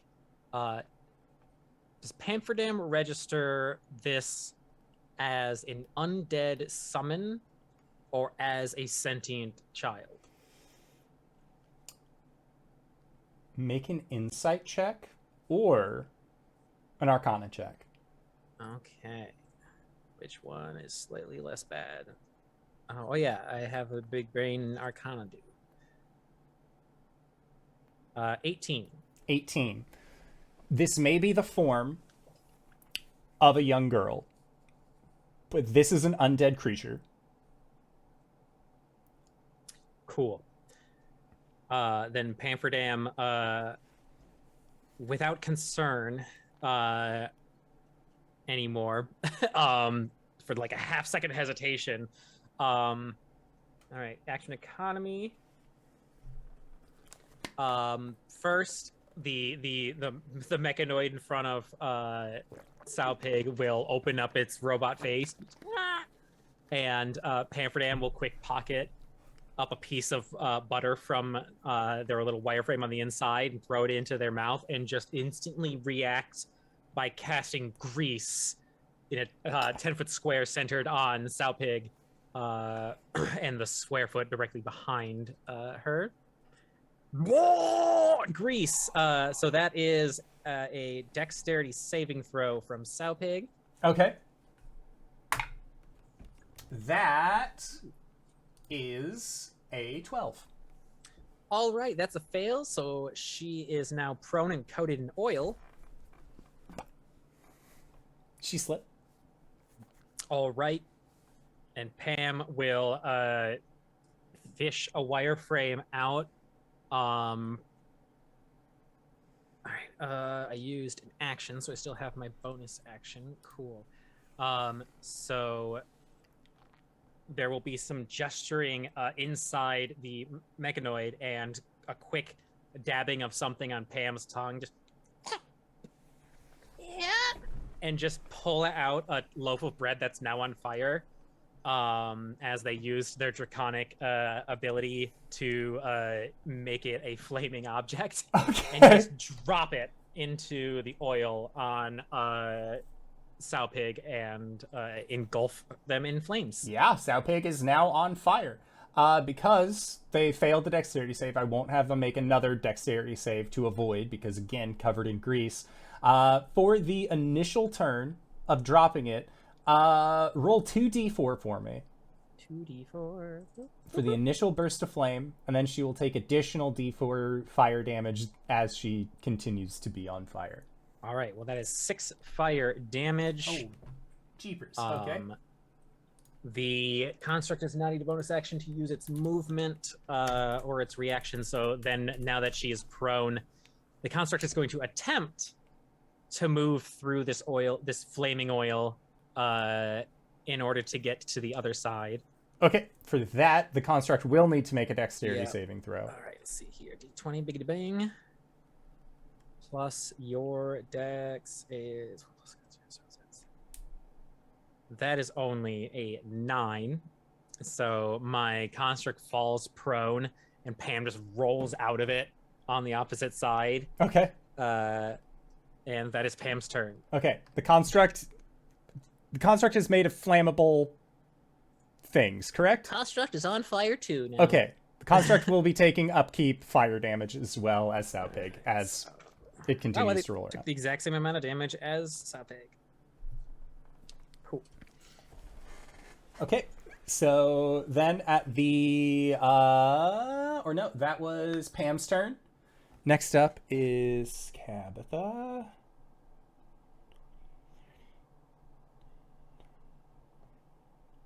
She continues to make her way towards the sound of the clattering. So she's on her way. Next up, Clout. You are being dragged by Elkhorn to the edge of the room where Or he's actually gonna just like bring you into the cupboard that he saw Vice escape into. He thinks that that is a safe spot for you right now. And just blink once if you can understand me, boy. Blink once if you're still there. Can I blink? You can blink with your little toy eyes. Yes. There's like just frantic movement of the eyes and then blink. And it's like, it's not like you have bottom lids that meet. It is the full, like, old doll, like, boop. Yeah. But thankfully. And he's just, Long lashes. he's like, he like does a little fist bump. Again, he's still not sure how to figure out his horse body. But he's getting there. He's learning rather quickly, as it would seem. And he tells you, if you'd believe it, this is not the weirdest thing that has happened to him.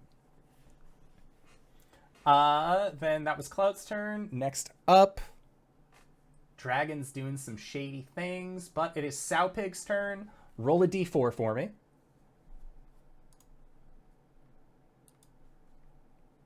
All right, that is 4 more fire damage. Excellent. So she's going to use half of her movement to stand up. And you can see that her body is wreathed in flame at this point, but she doesn't seem bothered by it. Almost like again, as an undead, she is on fire, but she's not like freaking out like I need to put this out. Like she is just going to keep Dun, dun, dun, dun.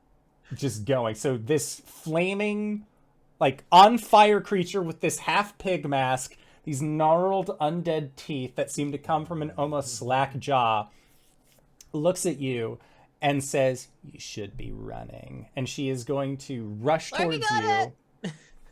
And she is going to try and make an attack towards you. Right. I am still within 5 feet of my construct, so it imposes disadvantage. Okay. So The construct tries to like grab at her leg as she tries to attack Pam. okay, so Pam, does a 15 hit you? You do. Okay, so I also need you to make a Constitution saving throw for me. Okay, I guess. Yeah, all right. Constitution. Blah blah blah blah blah. Oh, nice. 21. A 21. Okay, so you feel this, like this necrotic presence tinged on the ends of her claws as they scrape across you. That feels like a early onset rigor mortis is trying to set in. But thankfully, like, you've dealt with poisons, you've dealt with weird shit, not doing this today. And you are, you do not fall prone to the effects of their paralyzing claws. However, you are still going to be taking 8 points of slashing damage. All right. As she slashes out at you. Then, at the top of the round, Lowry has given this unicorn horn to Yarn Spinner. And Yarn Spinner then says, "All right, everybody out of the house, out of the house, out of the house, out of the house." And crawls down. And you see, like, twin pedipalps grab hold of the unicorn's horn. And the rest of these spider-like appendages start doing a bizarre arcane ritual. Like, you've never seen a spider cast a spell before, let alone powerful magic or awaken. But yes, it is very much like they are utilizing all of their little spidery hands to do this. No, it's not jutsu. It's different. It could be jutsu. It's fine. It yells Sharingan and then... No. So... Vice, with this unicorn horn,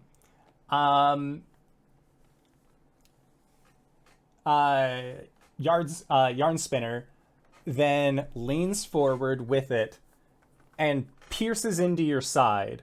And as this, like, needle-fine unicorn horn hits into the wood, you see it begin to bore until almost like a drill. It seems to push through you and past you, and as it does, you hear the sound of strained gemstone as feeling begins to rush back into every portion of your body. Imagine if your entire body was asleep and had the like, oh, my foot's asleep feeling, and you suddenly got the tingle feeling. Vice falls prone. There is a scream of pain. But you are back to proper size. And you look down and you see that there is a toy snake, a small spider, and a toy halfling, half of one, like a quarterling, attached to its back. I'm not gonna lie, that hurt very much. And I never said it was going to be painless. Stand and start heading down the stairs to go grab their stuff. Lowry's gonna get behind Vice and just cower as a snake peeking out from behind his leg. Okay, so then, next round of combat, Will and the Getaway Gang. Pam, as you are at the base of these stairs, you hear the door open at the top, and you hear, "Getaway Gang!" as the sound of several footsteps begin to rush down.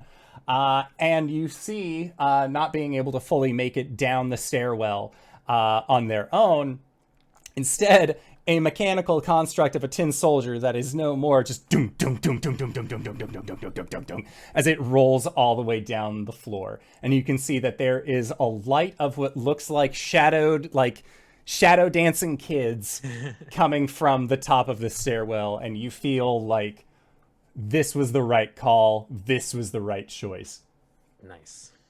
So that is it for Will. Lowry, you are a snake. You were cowering behind Vice as Vice like stands up from prone, begins to make its way down, and just, all right, who's next?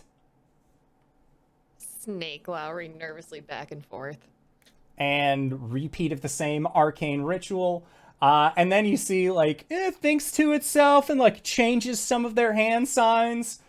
And then the unicorn horn taps its tip against your head, Lowry, as a snake, and you feel this magical energy take hold of you as your body grows and gets to a certain point and continues growing for a little bit more. Oh no. You are back to normal size, but you have the enlarged feature on you. So you are a massive snake right now. Just one of these days I'll get it. But you're no longer a toy. Just coiled around the room. But yeah, Lowry, it is your turn. You are back at full size. I am oversized. Can I get through the door? Yeah. Yeah, you're one size category larger, but as a snake, snakes can get into all sorts of weird shit. Yeah. I'm going to... You know what? I'm just gonna drop my wild shape as and take my mushroom back. Okay. When you drop your wild shape, you are back to regular size. Oh, thank goodness. There's this small spider with a halfling, like the quarterling toy on top that has the one arm. Should we find his other arm before? It's up to you. Oh. This small voice comes from the spider. We can take care of it later. You can attach an arm later, even after you turn him back. No, that's why we should do it later, after we find his other things. Right. Okay.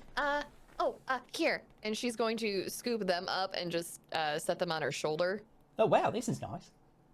Because I assume that she can move faster than the spider can at this point. Yeah. I'd like to investigate the room and see if I can find the Book of Bad Blood. Make an investigation check. 6. A 6. It is not in this room. However, searching around, eventually you find a door that is at the back end of this room. And it seems to be partially open, and you can hear the sound of birds coming through it. And in this room that has these bird sounds, you can see that there is what looks to be a book that is opened that would resemble the Book of Bad Blood. But in order to get to it, you would have to wait another turn to actually be able to identify it. But you have at least located the object. Vice, I'm gonna do something stupid. Puts the spider and the toy halfling into a pocket instead, Hey, so the whoa! birds don't see them. Just And that'll end my turn. okay, sounds good. Next up, Pam. Pam, roll a d4 for me for your construct. Okay, let's go. Low rolls all around and go. And 3. All right. So my construct of flame. I'm going to start with it. Using my bonus action, I'm gonna have the construct stand up and attempt to grapple Salpig. Okay. All right. Make a grapple check. What is your skills for this one? Okay, 2 plus PB, so 2 plus. Right. She got a 6 to defend against the grapple. That 20 totaling to 26. Flaming machine grabs flaming undead girl. And just walks 5 feet backwards to put her back in the flames. Yeah. While holding it. Entering into the fire for the first time this turn, I would say that she would need a dexterity save. Again, she's currently grappled with a nat 20, so I'll waive that one if you want to roll 2 more d4 for fire damage. All right, so that's 5 fire damage for re-entering the fire and the flames. How long does she carry on? So Pamferdam, then that problem A, or obstacle A is taken care of. So they are going to turn around and continue heading north. Where's that map? Where would that put me now? So I ran up the hallway. So when you open the door to the hallway and look down, you see a woman made of wood with one eye and a giant turnkey in her back coming down said hallway. And she looks at you. Okay. And her head turns and the gear and this giant key that's in her back stops.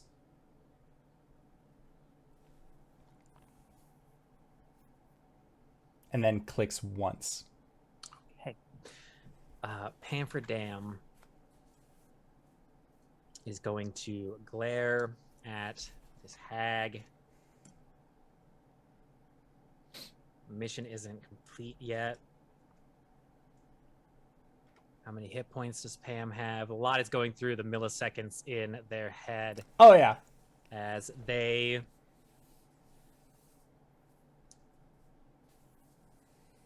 I use my bonus action.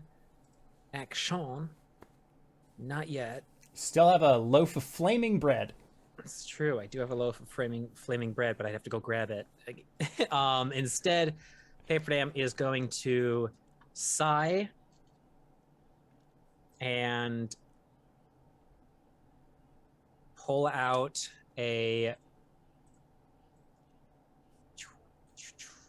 weapon if they have one left. Yes, pull out a dagger and look at her and just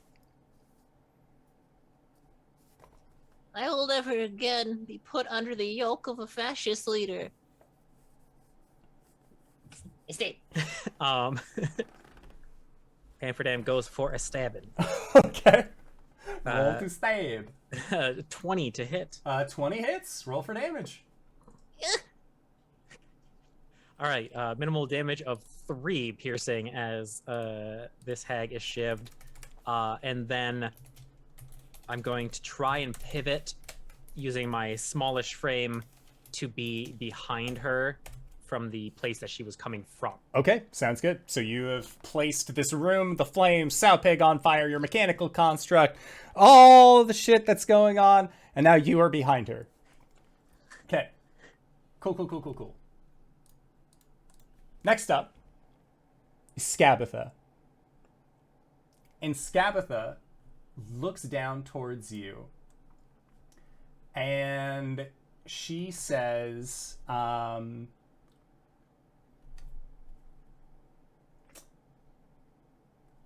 when you say like, I'll never be under the thumb of a fascist leader again, she says, we'll see about that. And then with a like quick motion, she is going to try and cast a spell upon you. So I need you to make a wisdom saving throw for me, please. It's against magic, so I get advantage. Yes. Gnomes. All right, so that is an 18 on my save. Okay.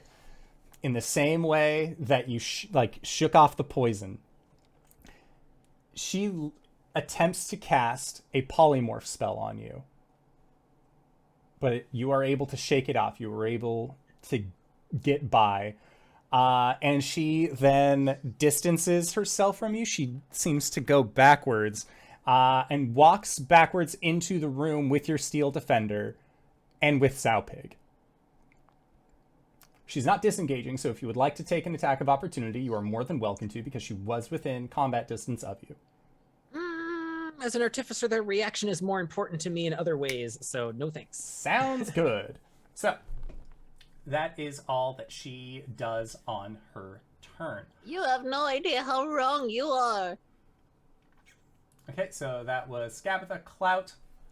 You can hear a banging and a clashing outside as Elkhorn is just like, they'll come for us, boy! They'll come for us! As he's doing his best to reassure you.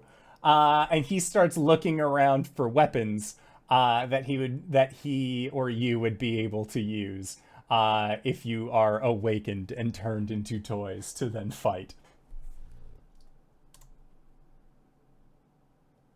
Cradlefall then comes in through the room, the back end of the room that Skabatha has walked into, cutting off any kind of rear escape, and their head turns up to look up the stairwell where the getaway gang is looking, and you see them begin to crawl up the stairs, looking to make short work of these individuals that are removing the tin soldiers.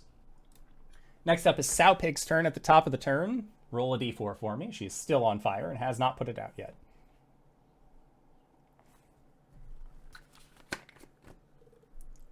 You're muted. Sorry, I was looking at the Twitch chat. All right, you said fire. Yep. All right. Yes, take 4 fire damage again.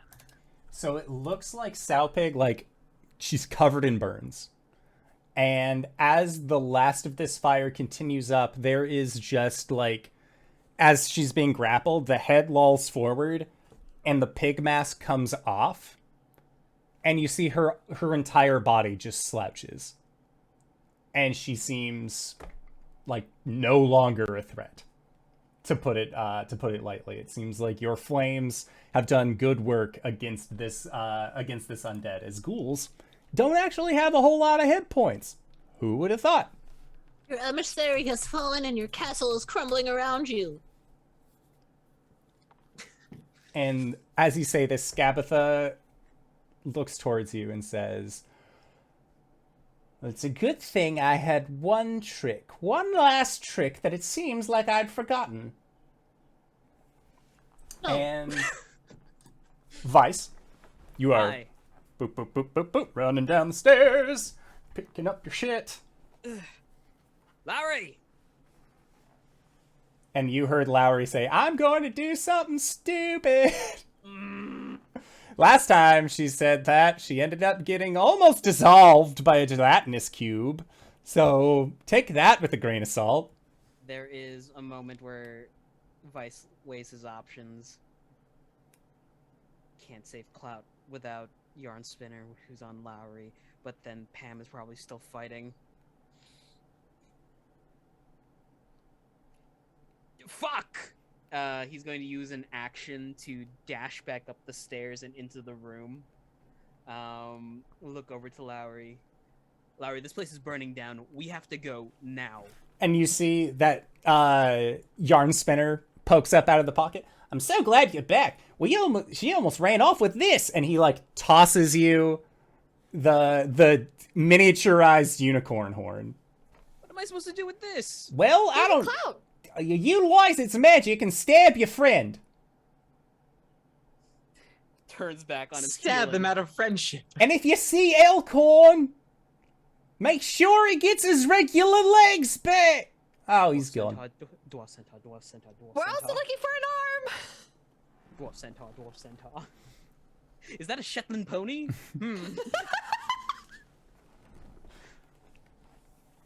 Okay.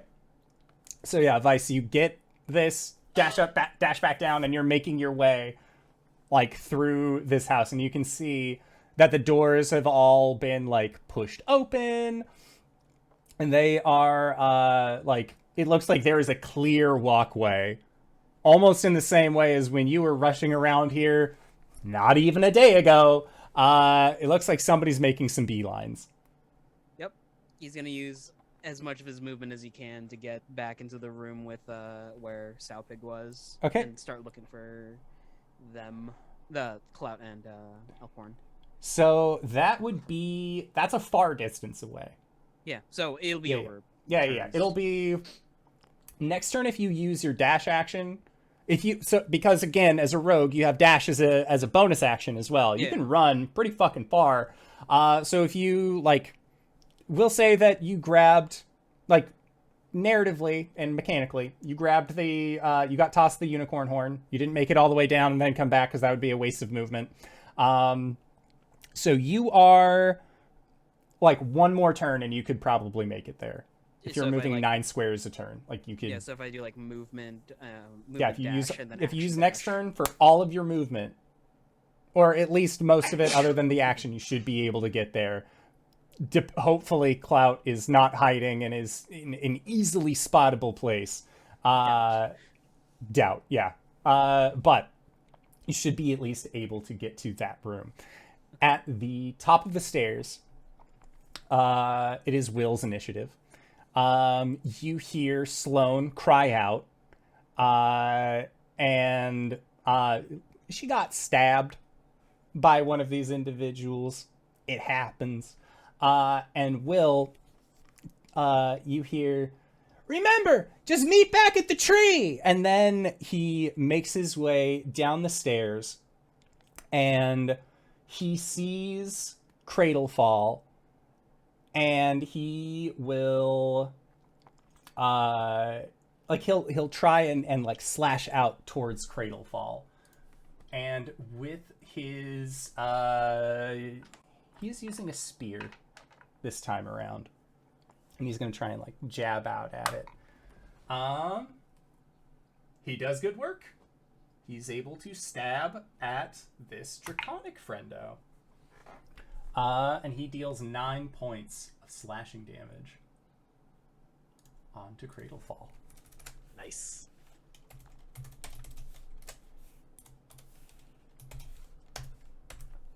And when Will arrives and stabs Cradlefall, Skabatha turns towards him. Just, "Hello, William." Or should I say, Mugen. And when she says this, you see Will, he arches a little bit, and it seems like this is a name that he is both familiar with and does not want to be. So that is it for Will's turn. Lowry. Okay. She is going to run into the room with the birds right for the book. Okay. So yeah, you see it. Check the cover. Scrawled as ever, Bavlorna's book, big book of bad blood. Why the fuck? If it's a secret book, why? It doesn't matter. This will be great at the book club next chance that you get. Yep. Under her arm and runs back out, following where Vice ran off to. Yeah, and you see that there are pages that are missing out of this book. And when you look down, you realize, checking pages really quick, these are the pages about Skabatha. And Well, next to the book, there's a small pile. There's 4 pages that titled Skabatha and mean girl text that like angry font that has like bees and a knife and shit like that. Skabatha. Yeah. Opens the front cover of the book, puts those in, closes the front cover of the book, takes them with her. Okay, sounds good. Okay, so that's great. Next up, Pam. Okay, so this me and I'm like reorienting everyone's position. So right now, Okay, my to establish construct position. and Sowpig are in the hallway. So to reestablish positioning, Mm-hmm. in the last of those circular rooms, looking at the map, that leads up to where all of the like bed chambers were. That is where you had gone in, tried to find your friends, could not find them as the really bad kids, and then that's where Sowpig met you at the doorway. I was under the impression that she had led you into the room to do more combat. And then that is where the flame and grease and everything happened, was closer towards that doorway. It was at that point that you managed to get past her, enter into the hallway. She was being grappled and then pulled backwards into said circular room to keep her there in the fire, where flaming bread and some grease really did its job. You would think that you would put it out with water. That just makes it worse. So thankfully, she was held in this grease fire until she was no more. At that point, while you were still in this hall, Skabatha approached. You like dove under her legs, got onto the other side. She went back into the main room, and now in that circular room, your construct is there. Skabatha is there. There's still a little bit of fire that is not being put out, although it is burning through the grease and starting to catch on the wood. Will is on the top of the stairwell, or visible from the stairwell, and he seems to be engaged with Cradlefall, although he has, it looks like he has seen a ghost, as it were, as Skabatha addresses him as Mugen. So you are still in the hallway, but everything else is happening in that room. Okay. The door to the north leading into the portrait room, is that open? Can I All see of the into that doors room? are open, All of and them. looking down, you can see that a regular-sized Vice, not that it was ever of question to you if Vice would be regular-sized, but Vice is like at the very end in the kitchen. Pamferdam will call out to Vice. Are you with the others? Coming. All right, I gotta help Will then. Pam, realizing that Skabatha and the dragon is a bit too much for even a combat proficient child, and is going to turn and shut but not lock the door in the hallway, just for air pressure reasons, and walk back towards the combat with Skabatha and the mech and Will and the dragon. And with Pam's actions... Okay, Pam is going to run toward... I only have one spell slot left. I'm going to have to hold on to that. Run up and try and shiv Skabatha yet again. Okay, make an attack roll. Oh my god. I'm like gonna roll a 1 in the most important moment during the session. So I got a 23 to hit. Okay, that'll hit. Stab and 4. Oh my god, max damage 6 piercing damage. Something's going wrong soon. Nickel and dime the hag. So yeah, you stab into her. And then as I do that, bonus action, the construct is going to it's still on fire. It needs to take fire damage. Are you still alive? Yes, you are. All right. Okay. It's going to turn towards the dragon. Pam gives it the command, and wasting no time to put out its own flames, is going to run over and try and slam its two hands into the back of the dragon. Okay. What is your attack modifier? Oh, it's my attack modifier. Cool. And just point out that the three of us can do this, but Pam's fucking soloing the whole encounter right Yeah. now. Yep. This is like right when this is right when Heavensward came out, and he's playing Artificer. Like, you can tank a whole dungeon. So that's only an 11 to hit on that Drake. Okay, so that Wormling has higher armor class than that. Okay. So that it does the is all of Shatner Pam. double fist to the back, but It was too theatric, so it actually was very slow and non-efficient. But all right, that's all of Pam. okay. Next Let the up. fires grow. Eat up the oxygen in the room, and then have someone please open that door really fast behind me. Okay, so as you are like, you stab into her back, and Skabatha just seems to like shrug it off. She doesn't even seem to be paying attention to you at this point. She's so focused on Will. And she looks at him, and he again has that like ghost-like expression on his face. And she says,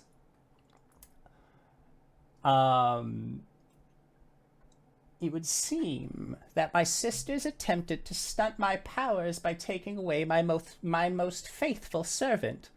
You spent so long trying to free all my little chickadees from the lurch that you almost forgot who put them there. Don't you remember, Mugen? They used to sing songs about you. Don't listen to them, Will.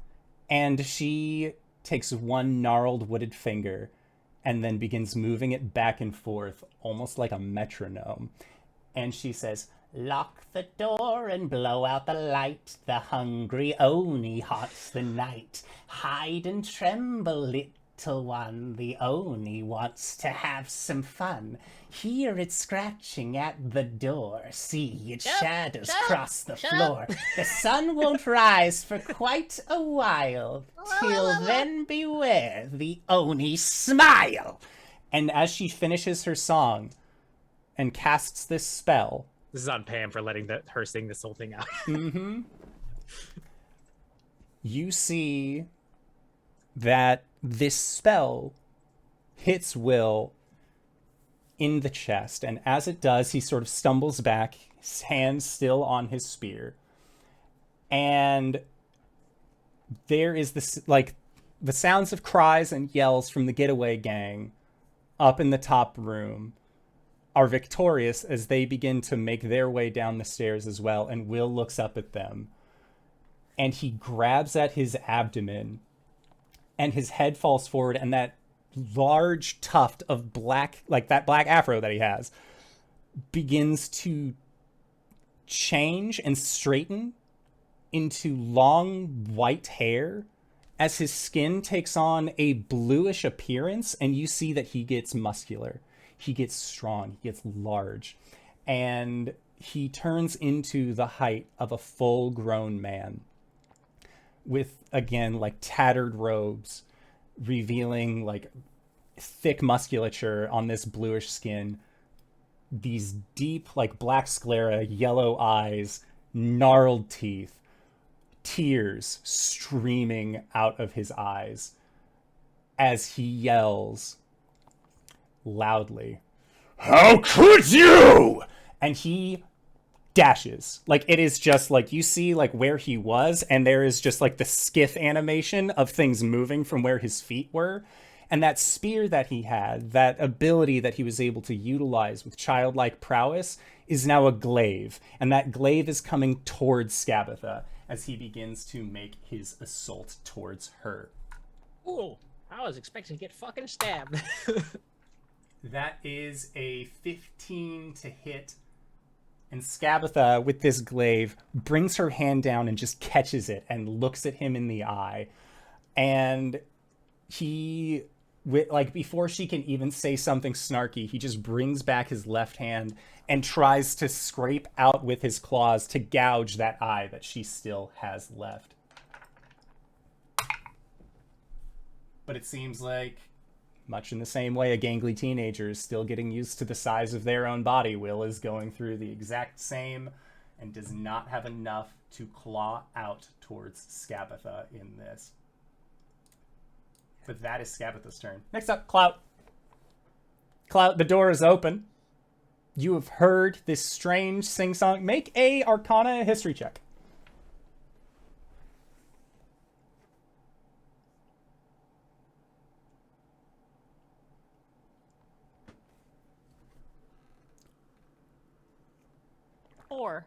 Four? I don't know what the fuck is going on out there. It sounds like no good. You heard Pamferdam, like, yell down the hall, shut the door, and Elkhorn, like, Now's our chance, boy! And he, like, pulls you out into the hallway. Vice at the end of the hallway. What the fuck is that? That's like... You see, like, dwarf top, horse bottom, like, doing its best. It still doesn't know how to horse. Still doesn't know how to horse legs. But just, like, carrying this, like, very limp toy Clout out into the hallway. But you can see both of them clearly.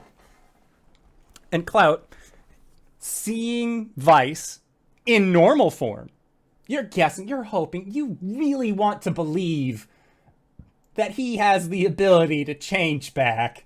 So I will let you have a, if you would like, you can have a held action going into this.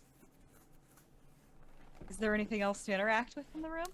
There was a door and some spooky-ass noises and sing-songy voices that came from it. That was also the direction that you saw Sowpig coming from.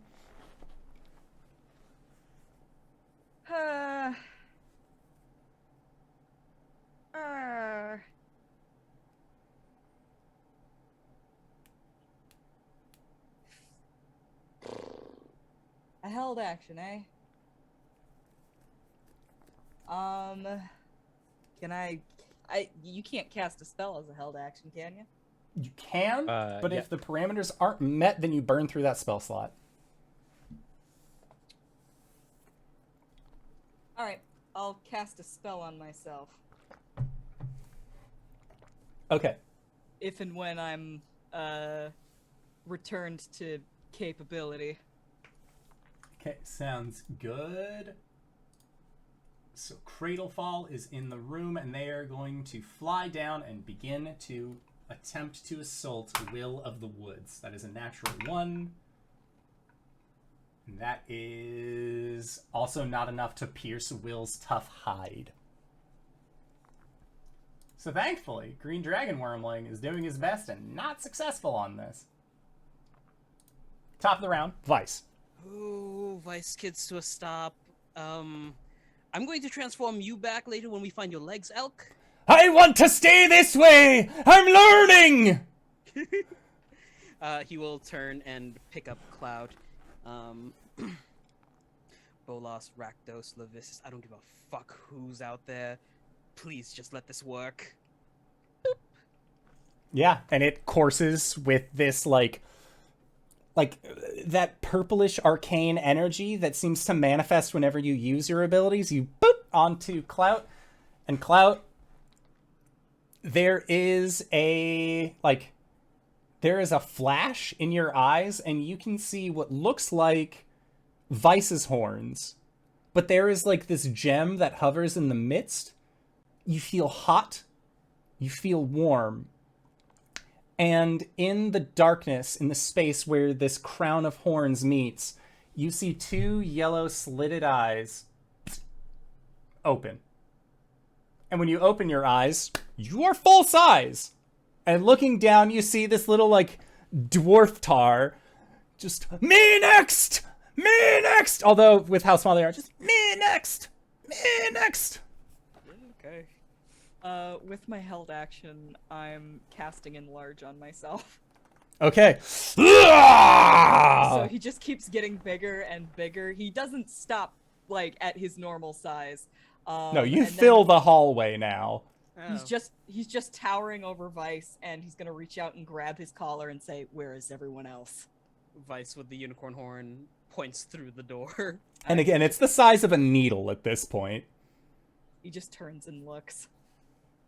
Yeah. Go get him, Tyga.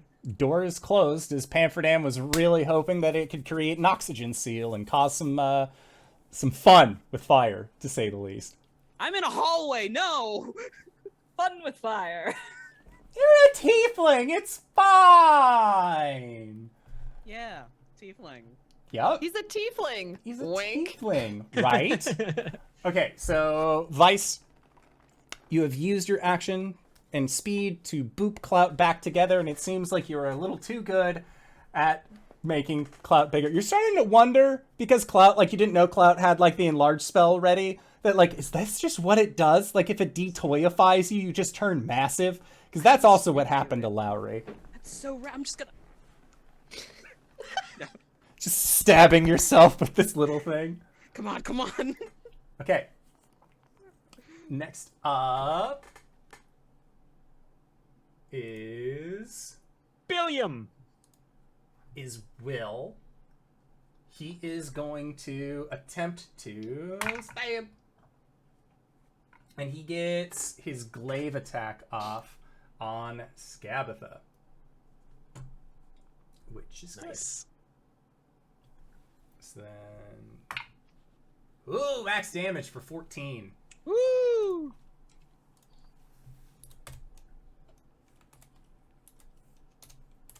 Okay. Now we're trucking. So that is what he does. He tries to, again, like, stab with his glaive. And he, again, like, tears streaming down this Oni's face, his long white hair.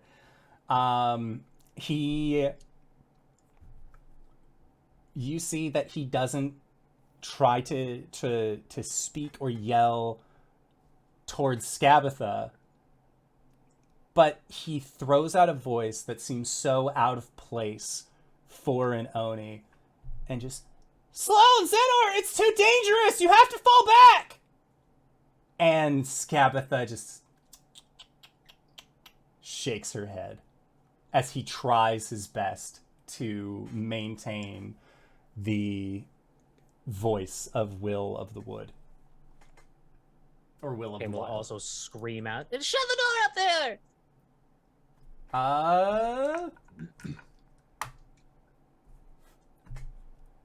They do it, but Pam, from where you are, the two of them have seen. They have seen what Will turned into, and they shut the door. Cool. Next up is Lowry. Okay, so I got the book, I got the pages, I got my mushroom. We have the unicorn horn. Yep. Check, Yeah, double check. she's gonna just run down the hallway to catch up with everybody else. Okay. Yeah, so it's still pretty far, but you are doing your best to haul ass down. I can dash. Yep. Yeah, so you're in the process of dashing. Pam, you are in the room where there is a dragon. There is your armored construct. There is a hag, and there's Will. DC presents the Blue Devil. Yeah, exactly. All right. So physics questions. How much smoke is in this room, and how much fire is going on, and how hard is it to breathe? It has been 12 seconds since the fire has been lit, so not much on most of those counts. You would need to let the fire go for quite a bit longer than 12 seconds. All right. So then with bonus action, my construct is going to take a wide berth around the room, kind of just like shoulder checking as many things as possible to move that fire around. It will Okay, take it fire is damage. so it is near Cradlefall. Because you had attempted to double. Yeah, Cradle is still there. Yeah. All right. So it'll continue to be there, but on fire. And it will focus on slapping Cradlefall around. So it is going to try and slam on it. Ooh, nat 20. All right. Hell yeah. So what is that? That is a D8 of force damage. So we're going to double that. Plus proficiency. Oh my god. All right. That's 14 force damage as the construct just on top of the dragon. There is a cracking sound, and you are guessing that one of its wings is immediately inoperable. Fantastic. All right.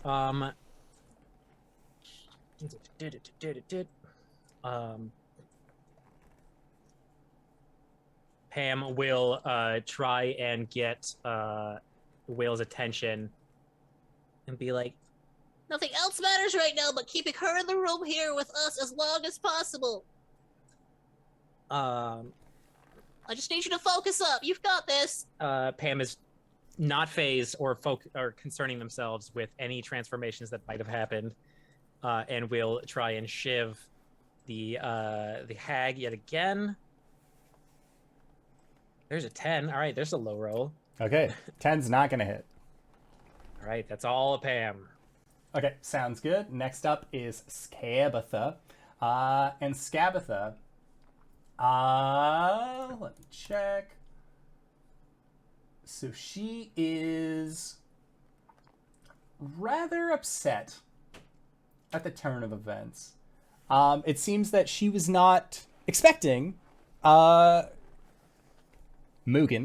as he's known now, Will, to be animositous. She thought that maybe like everything was going to be cool, but apparently it wasn't. And so she instead chooses to antagonize, and says, with you out of the way, I'll finally find Little Oak, and then each member of your tiny, tiny getaway gang will soon have a bed right here in Loomlurch, as soon as you're out of the way. And she is going to try and do a heckin' claw. Okay, so... It is a 19 on the first hit. Yeah. And a miss on the second. So we are... Okay, just want to make sure.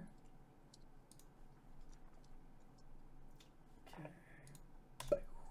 Stay with me, Will. And she is going to deal... Just want to make sure. 26 points of poison damage to Will. Golly. And that is it for her turn. She doesn't even seem to be paying attention to you, Pam. That's totally good for Pam. That is fine for Pamferdam right now. Yeah. Pam has a dagger and gnome health. Okay, so that was Skabatha. Clout. You are big. You are large. You can fight. I can see. I can fight. As I enter into the room, darkening the door, see all of this going on. Yeah, Clout, the door, or Pam, the door opens behind you, and Clout is just filling the entire doorway. Shut the door! As he's standing there, I want to say that there is a green light that flares to life on his face. As a bonus action, I am activating my Eldritch Claw tattoo. Ooh. And I would like to go at it. I want to go after Skabatha. Pitter patter, let's get at her. God damn. All right, here we go. First of all, I attack with this. 18 to hit. 18, that's a hit. All right, that's gonna be. Holy shit! 8 bludgeoning damage. Okay. And it's been a while since I've been in actual been a while. damage combat. Here comes the force damage. It's a 1. 1 force damage. Okay, and then you also get extra damage from being enlarged. Oh shit, you're right. Get a D4. Thank you for the reminder. I was gonna forget. Gotta get that large damage. I'm enlarged for thematic reasons only. 4 enlarged damage. Hey! Woo! That's max on that. All right. And I think my feat might be a bonus action thing. Let me double check. Tavern Brawler. Yeah, bonus action to grapple. So I'll wait until next turn. Okay, sounds good. So he I don't know, what is the layout of this area? Is the door elevated? The door is not elevated. You are in a circular room now. Yeah, so the room itself looks like it is like 30 feet in all directions. It's a mite bit cramped in here now. Because there's Pam, there's a metal guy, there's a dragon, there's Will, there's Skabatha, and then there's Clout. And Clout's like taking up like 4 of these squares. Onis are large too. Right? Onis can be either large, medium, or small size. In the process, Pam will shout, The blue is friendly. The blue is friendly. How big is this one? Looks like medium. All right. Yeah, I think it's just that light flares to life on his face. He takes 2 steps forward and then just like throws a punch, and that punch flies across the room and connects with Skabatha. That's it for me. There's just like the back of the head because you were coming from behind and she was like not even paying attention. So just like kink. And you hear a dunk dunk dunk as what looks like a wooden ball has popped out of her head. You think you just knocked out one of her eyes. Is this still the same day as when she woke up and saw Clout? No. Okay. It's a separate day. Brand new Cool. day. That was another thing I thought of. Mm-hmm. Didn't bring it up. Thank you. You're welcome. All right, so Clout, that was your turn. Cradlefall, seeing all of this, and he is going to do a breath weapon. So I need Close everybody quarters. in this room. So Pam, your construct, Clout, and then I'll also be rolling for Skabatha and Will. Needs to make, I believe, a Constitution saving throw. Is this poison damage? It is poison damage.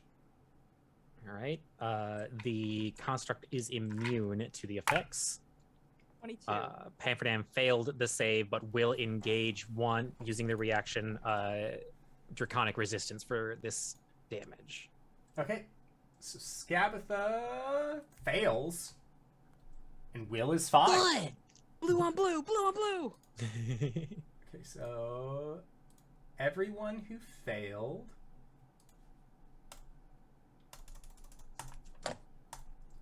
is going to be taking max. Everyone who succeeded is going to be taking half. Max is 22. Failed is 11. But, Pam, what was your con save? Oh, Pam failed. Pam failed? Okay. So, Pam, you'll be taking 22 points of poison damage. All Clout, right, draconic reducing it to 11. I got a 22 on my save. a 22, so you'll be taking 11 points of poison damage. Then Will is going to be taking 11 points of poison damage. And Skabatha is going to be taking 22 points of damage as she yells out, "Same team." Teams are fine!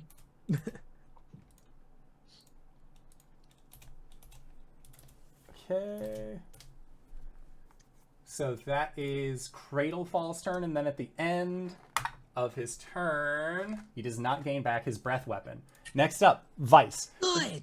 Vice, this room looks mighty full, and you just saw like a flash of poison, like rah! I'm gonna stay here in the doorway, and he'll level his pistol. And Skabatha. Cloud, as you do, just from the ground, "Bring me to size! I can fight! I can kill!" Oh shit, yeah, you're right. As Elkhorn turns into a dwarfatar, and there's a moment of just, I did not. I have so many extra bones. That guy's got 2 rib cages now. Yes, he does. I'm double checking what cunning action does. It's dash, disengage, or hide. Yeah, if that was my action, he's just going to use his. No, he'll stay there. Just yell at Cloud, "Make some space!" For those of you paying attention at home, Elkhorn will now be going after Pam in the initiative order. All right. Though whether or not he'll be able to move into this room remains to be seen, because he's a dwarf tar now. That's okay. So, Vice, that was you.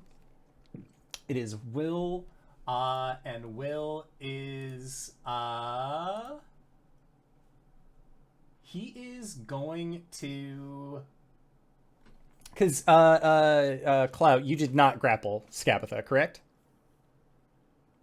Okay, sounds good. So he is going to continue attempting to fight against Skabatha. It seems like Will in this form is willing to fight to the death on this one, as again, that's what Pam suggested that they do. Let's fight to the death. Oh shit. Good boy. So on his glaive he got a natural 20, and on his claw he got an 18 plus 7 to hit. He got a 25, so both of his attacks are being made on this one. It's gonna hurt.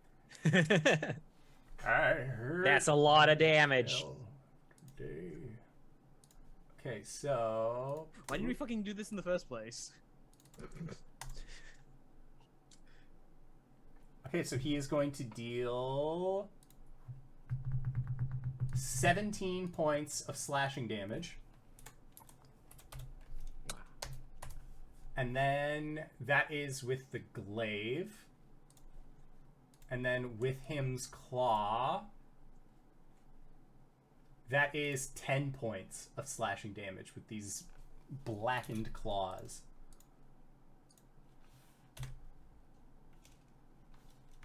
Okay. Sounds good. Wow, wow, wee, wow. Okay, so Lowry, you are making your way down to get to where everything is happening. All of this combat is going on. And you would be in the kitchen. Okay. Or you would be starting in the study, so you'd be able to make your way through the kitchen and like right at the cusp of the room with all of the blackthorns. Okay. And that would be if you moved and then dashed. But looking down, it's a far distance, but the doors are all opened. You can see there is Vice. There is what looks like it's a nice ass shot of Clout through the door. Like, so he's fixed and tall. There's a blue-skinned guy with white hair. You're not exactly sure what all that's about. And from your pocket, you just hear, "Oh, we're never going to hear the end of this, are we?" As you also see a dwarf top half and centaur bottom just like cheering in the hallway. Huh. Does anyone look hurt? As far as party members go, you do. Whoa. You look rather injured. Yeah, and then, but I'm not worried about me. and I'd then say everybody in the room is wounded at least. Self-care is important. self-care is important. There doesn't look to be anybody that you can see injured from this far away. Okay. I'm very Clout's injured. at 14. Oh yeah, Clout's way more hurt than I am. Oh, okay. I would like to pop off a. Is this just someone I can see? Yeah, are they within 60 feet of me? They at are least? not. No? No, they are considered far. Okay. She'll just dash and keep running. Okay, sounds good. So that is Lowry's turn. Next up is Pam. Pam, you got a big old Clout. It looks like Will is doing some real work. And it looks like Skabatha is reconsidering having reversed the curse on one Will of the Wood. Yeah, that's a pretty awesome mistake. All right, so bonus actions start with the construct attempting to slam and introduce the dragon to the jam. Rolling a 17 to hit. 17 just hits. Roll for damage. All right. 1d8 plus proficiency. Mike, sorry, is your construct still on fire? Oh, yes. It takes that foist. If it survives, which it probably should. Yes. That was me. It 7 force damage. Okay. As, The beast continues its onslaught. So, what are like the finishing moves that you have taught your construct? This has just been kind of like a silverback gorilla moment, and this entire time it's just taken its large like metal ball gauntlets and just been like over and over again on this Donkey Kong dragon beat until down. it stops moving. Okay, sounds good. All right. And Cradlefall doth stop. Cradle fall, cradle fell. All right. Continuing the onslaught of tiny gnome shivs into fucking Skabatha. I guess you can say it was to the cradle, from the cradle to the grave. This fucking guy! Would you say it was cradle and all? And all, you say? In the meantime, Pamferdam rolled a 23 to hit. 23 Shiving hits. for... Oh, yeah, damn, I rolled a minimum. Shiving for 3 piercing damage. Okay. Skabatha does not like this at He all. does not leave today. And when you say that, you hear a "damn right she don't!" And filling Oh my the last God. remaining of the basically squares of this room, a Pam whole ass horse body, dwarf on top. A top half of a dwarf wearing heavy armor careens in, and he's going to attempt to grapple Skabatha. Centaur. In Santa world. Skabatha Don't gets make me do the voice. Skabatha got a 4 on an opposed strength check. So Elkhorn, using his newfound equine legs and strong dwarf arms, even though they can't wrap around fully, you just see he like shoves both of his arms into the turning mechanism of Skabatha's back and just keeps his burly arms there. It seems like he's using sheer force to keep her grappled, and she's like, ah! Like trying her hardest to move, but she is unable to. Speaking of, next turn is Skabatha.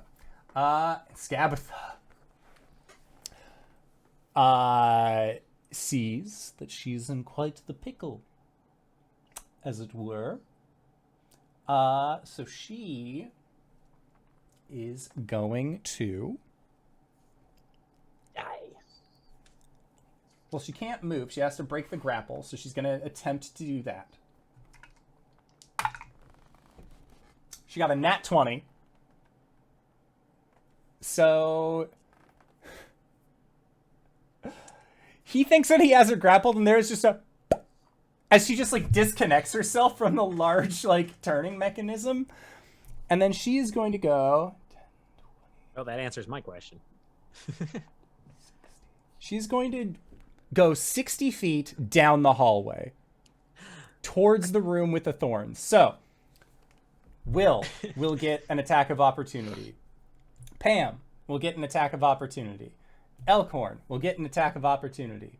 Vice will get an attack of opportunity. Clout will get an attack of opportunity. Oh boy! Welcome to the meat grinder. Oh, it hovered on a nat 20 for so long. Oh, well, Pam rolled an 18 for theirs. 18 hits. All right. Pam will shiv for 3 more. Okay. I got got the it. natural 20. I got a 10. I don't think it's gonna hit. A 10 does not hit. Right. Vice took it out for you. Okay. Vice, nat 20. How many people are there? At 5. sure. There's There's 5 several plus sets of 5-foot Skabatha. And then adjacents. there's also a robot and a dead dragon. Sneak attack! Yeah. That is 12 points of psychic damage, and let me get that sneak attack.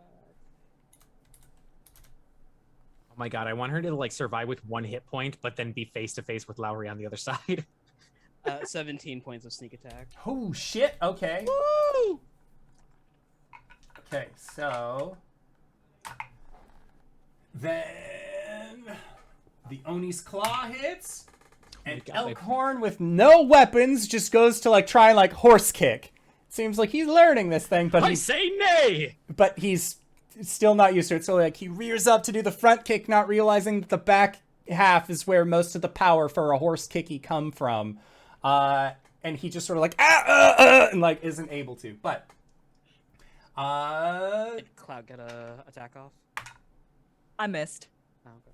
and then she takes 8 more. Okay, so that is the end of her turn. She is at the end of this hallway. So as far as people trying to move in, there are only a set of 5-foot squares that lead up to her. So one of you is going to be at the very front. Clout, it is your turn. You can still see her. Nope. Don't let her get away! Yeah, Will hit. Will did deal damage. Don't worry about that. He dealt 8. Silver bullet. I see. Tracking you. But, Clout.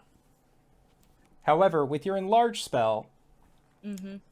I'd have to drop it to be able to follow her.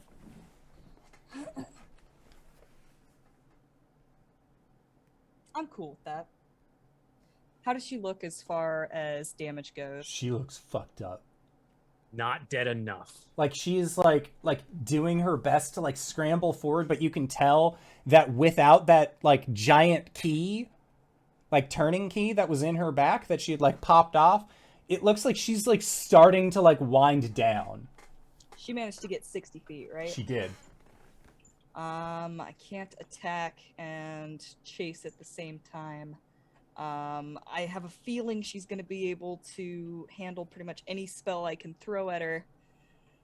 What else does this do?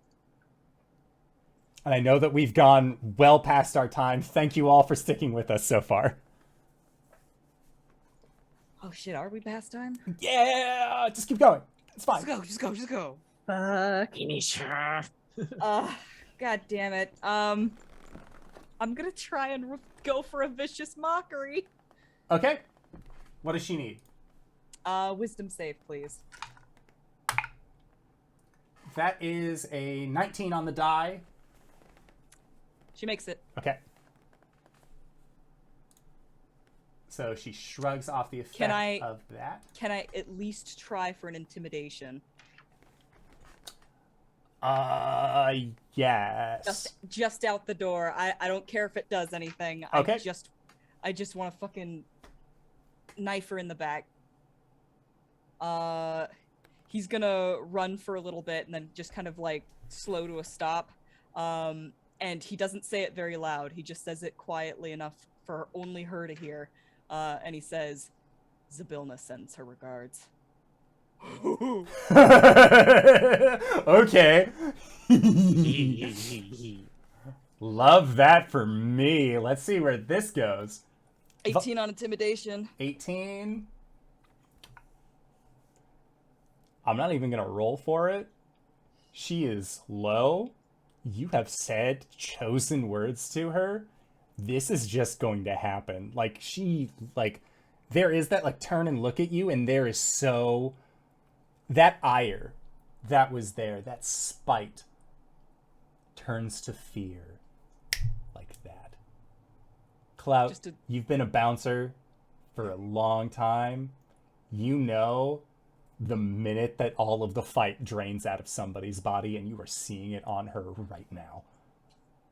He's just a darkened silhouette, 2 pinpricks of orange eyes, and that glowing green mark on his face. Okay. Next up, Vice. Vice, you can still see her. Yeah, I'm gonna take a bonus action to steady aim, which will give me advantage on this next range attack. Sure. I didn't know that was a thing. Yeah, it's what Baz used to do for a bit, way back when in a thing. Is that It Tyler's requires you to- rule? Is that... It's a optional feat. Oh, okay, cool. You know what? 10% chance is nice. That's another natural 20. Hell yeah, my guy! Roll for damage. No sneak attack though, because she's not near anybody.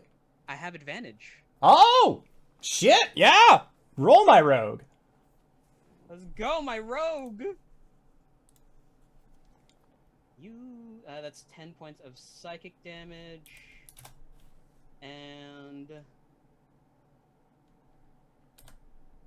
I got a 4, a 1, and double 6s. Whoa. Okay. That's 18. So steady aim with your psychic blades. What does it look like when this old wooded piece of shit meets their doom? You know what? Danae's gonna get this and it'll be funny. From down the hallway, I think Lowry's behind Vice. There is the leaking of the purple energy from the crack in his back. Oh, Lowry's like, she's on the other side of the room. She was coming from the kitchen, so she's watching this happen, like, down the hallway. Like, when Skabatha goes down, there's just gonna be Vice standing there with Smoking Barrel. There is a rumble around Vice as his voice deepens, and he just says, Lord Nico Bolas, turn your gaze upon this wretched creature and take their soul.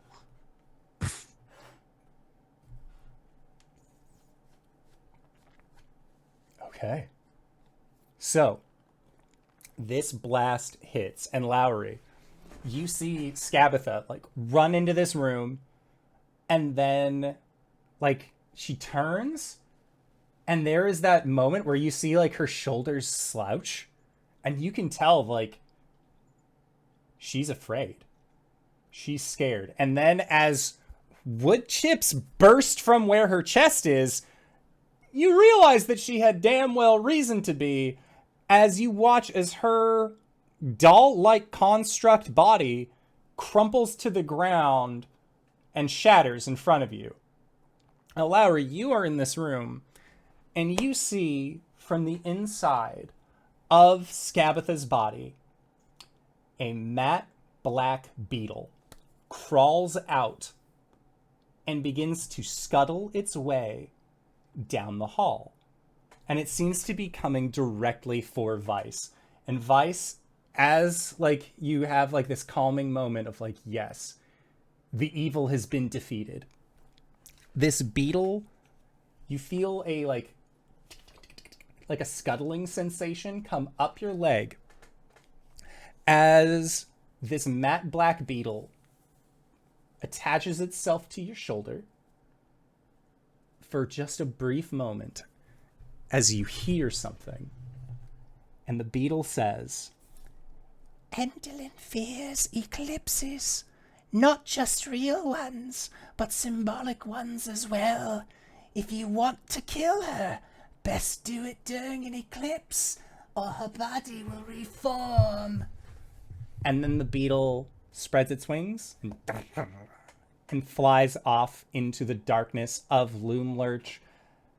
And my friends, that is where we are going to call it for tonight's session. The evil has been defeated! You know what that means? We're leveling up in the after show as well. Hell yeah! Blum, blum, blum, blum. But Oh my god. what a great fucking game. What an absolute fantastic time. I'm so sorry that we ran a little bit longer tonight, but all things considered, it's kind of necessary to get it done tonight versus like, hey, she's at like half health next week. You guys want to kick it up then? Nah. We got to finish it now. But I had a blast playing this game, but I always have a blast whenever these folks are on the channel. Hey, RJ, where can we find you? What do you do? Hey everybody, my name is RJ, and you can catch me at rjustice282 on Twitter and Twitch, where I tweet about the nerdy things in my life and sometimes stream my friends. If you want to see wherever I am, just head on over there. I'm going kind of pseudo fucking viral over a post, which is amazing. But yeah, Rick and the Raven, use code HypeGoblin. Go, go, go, go, go, go, go, go, go. It's 15% off. What are you doing? 10% off.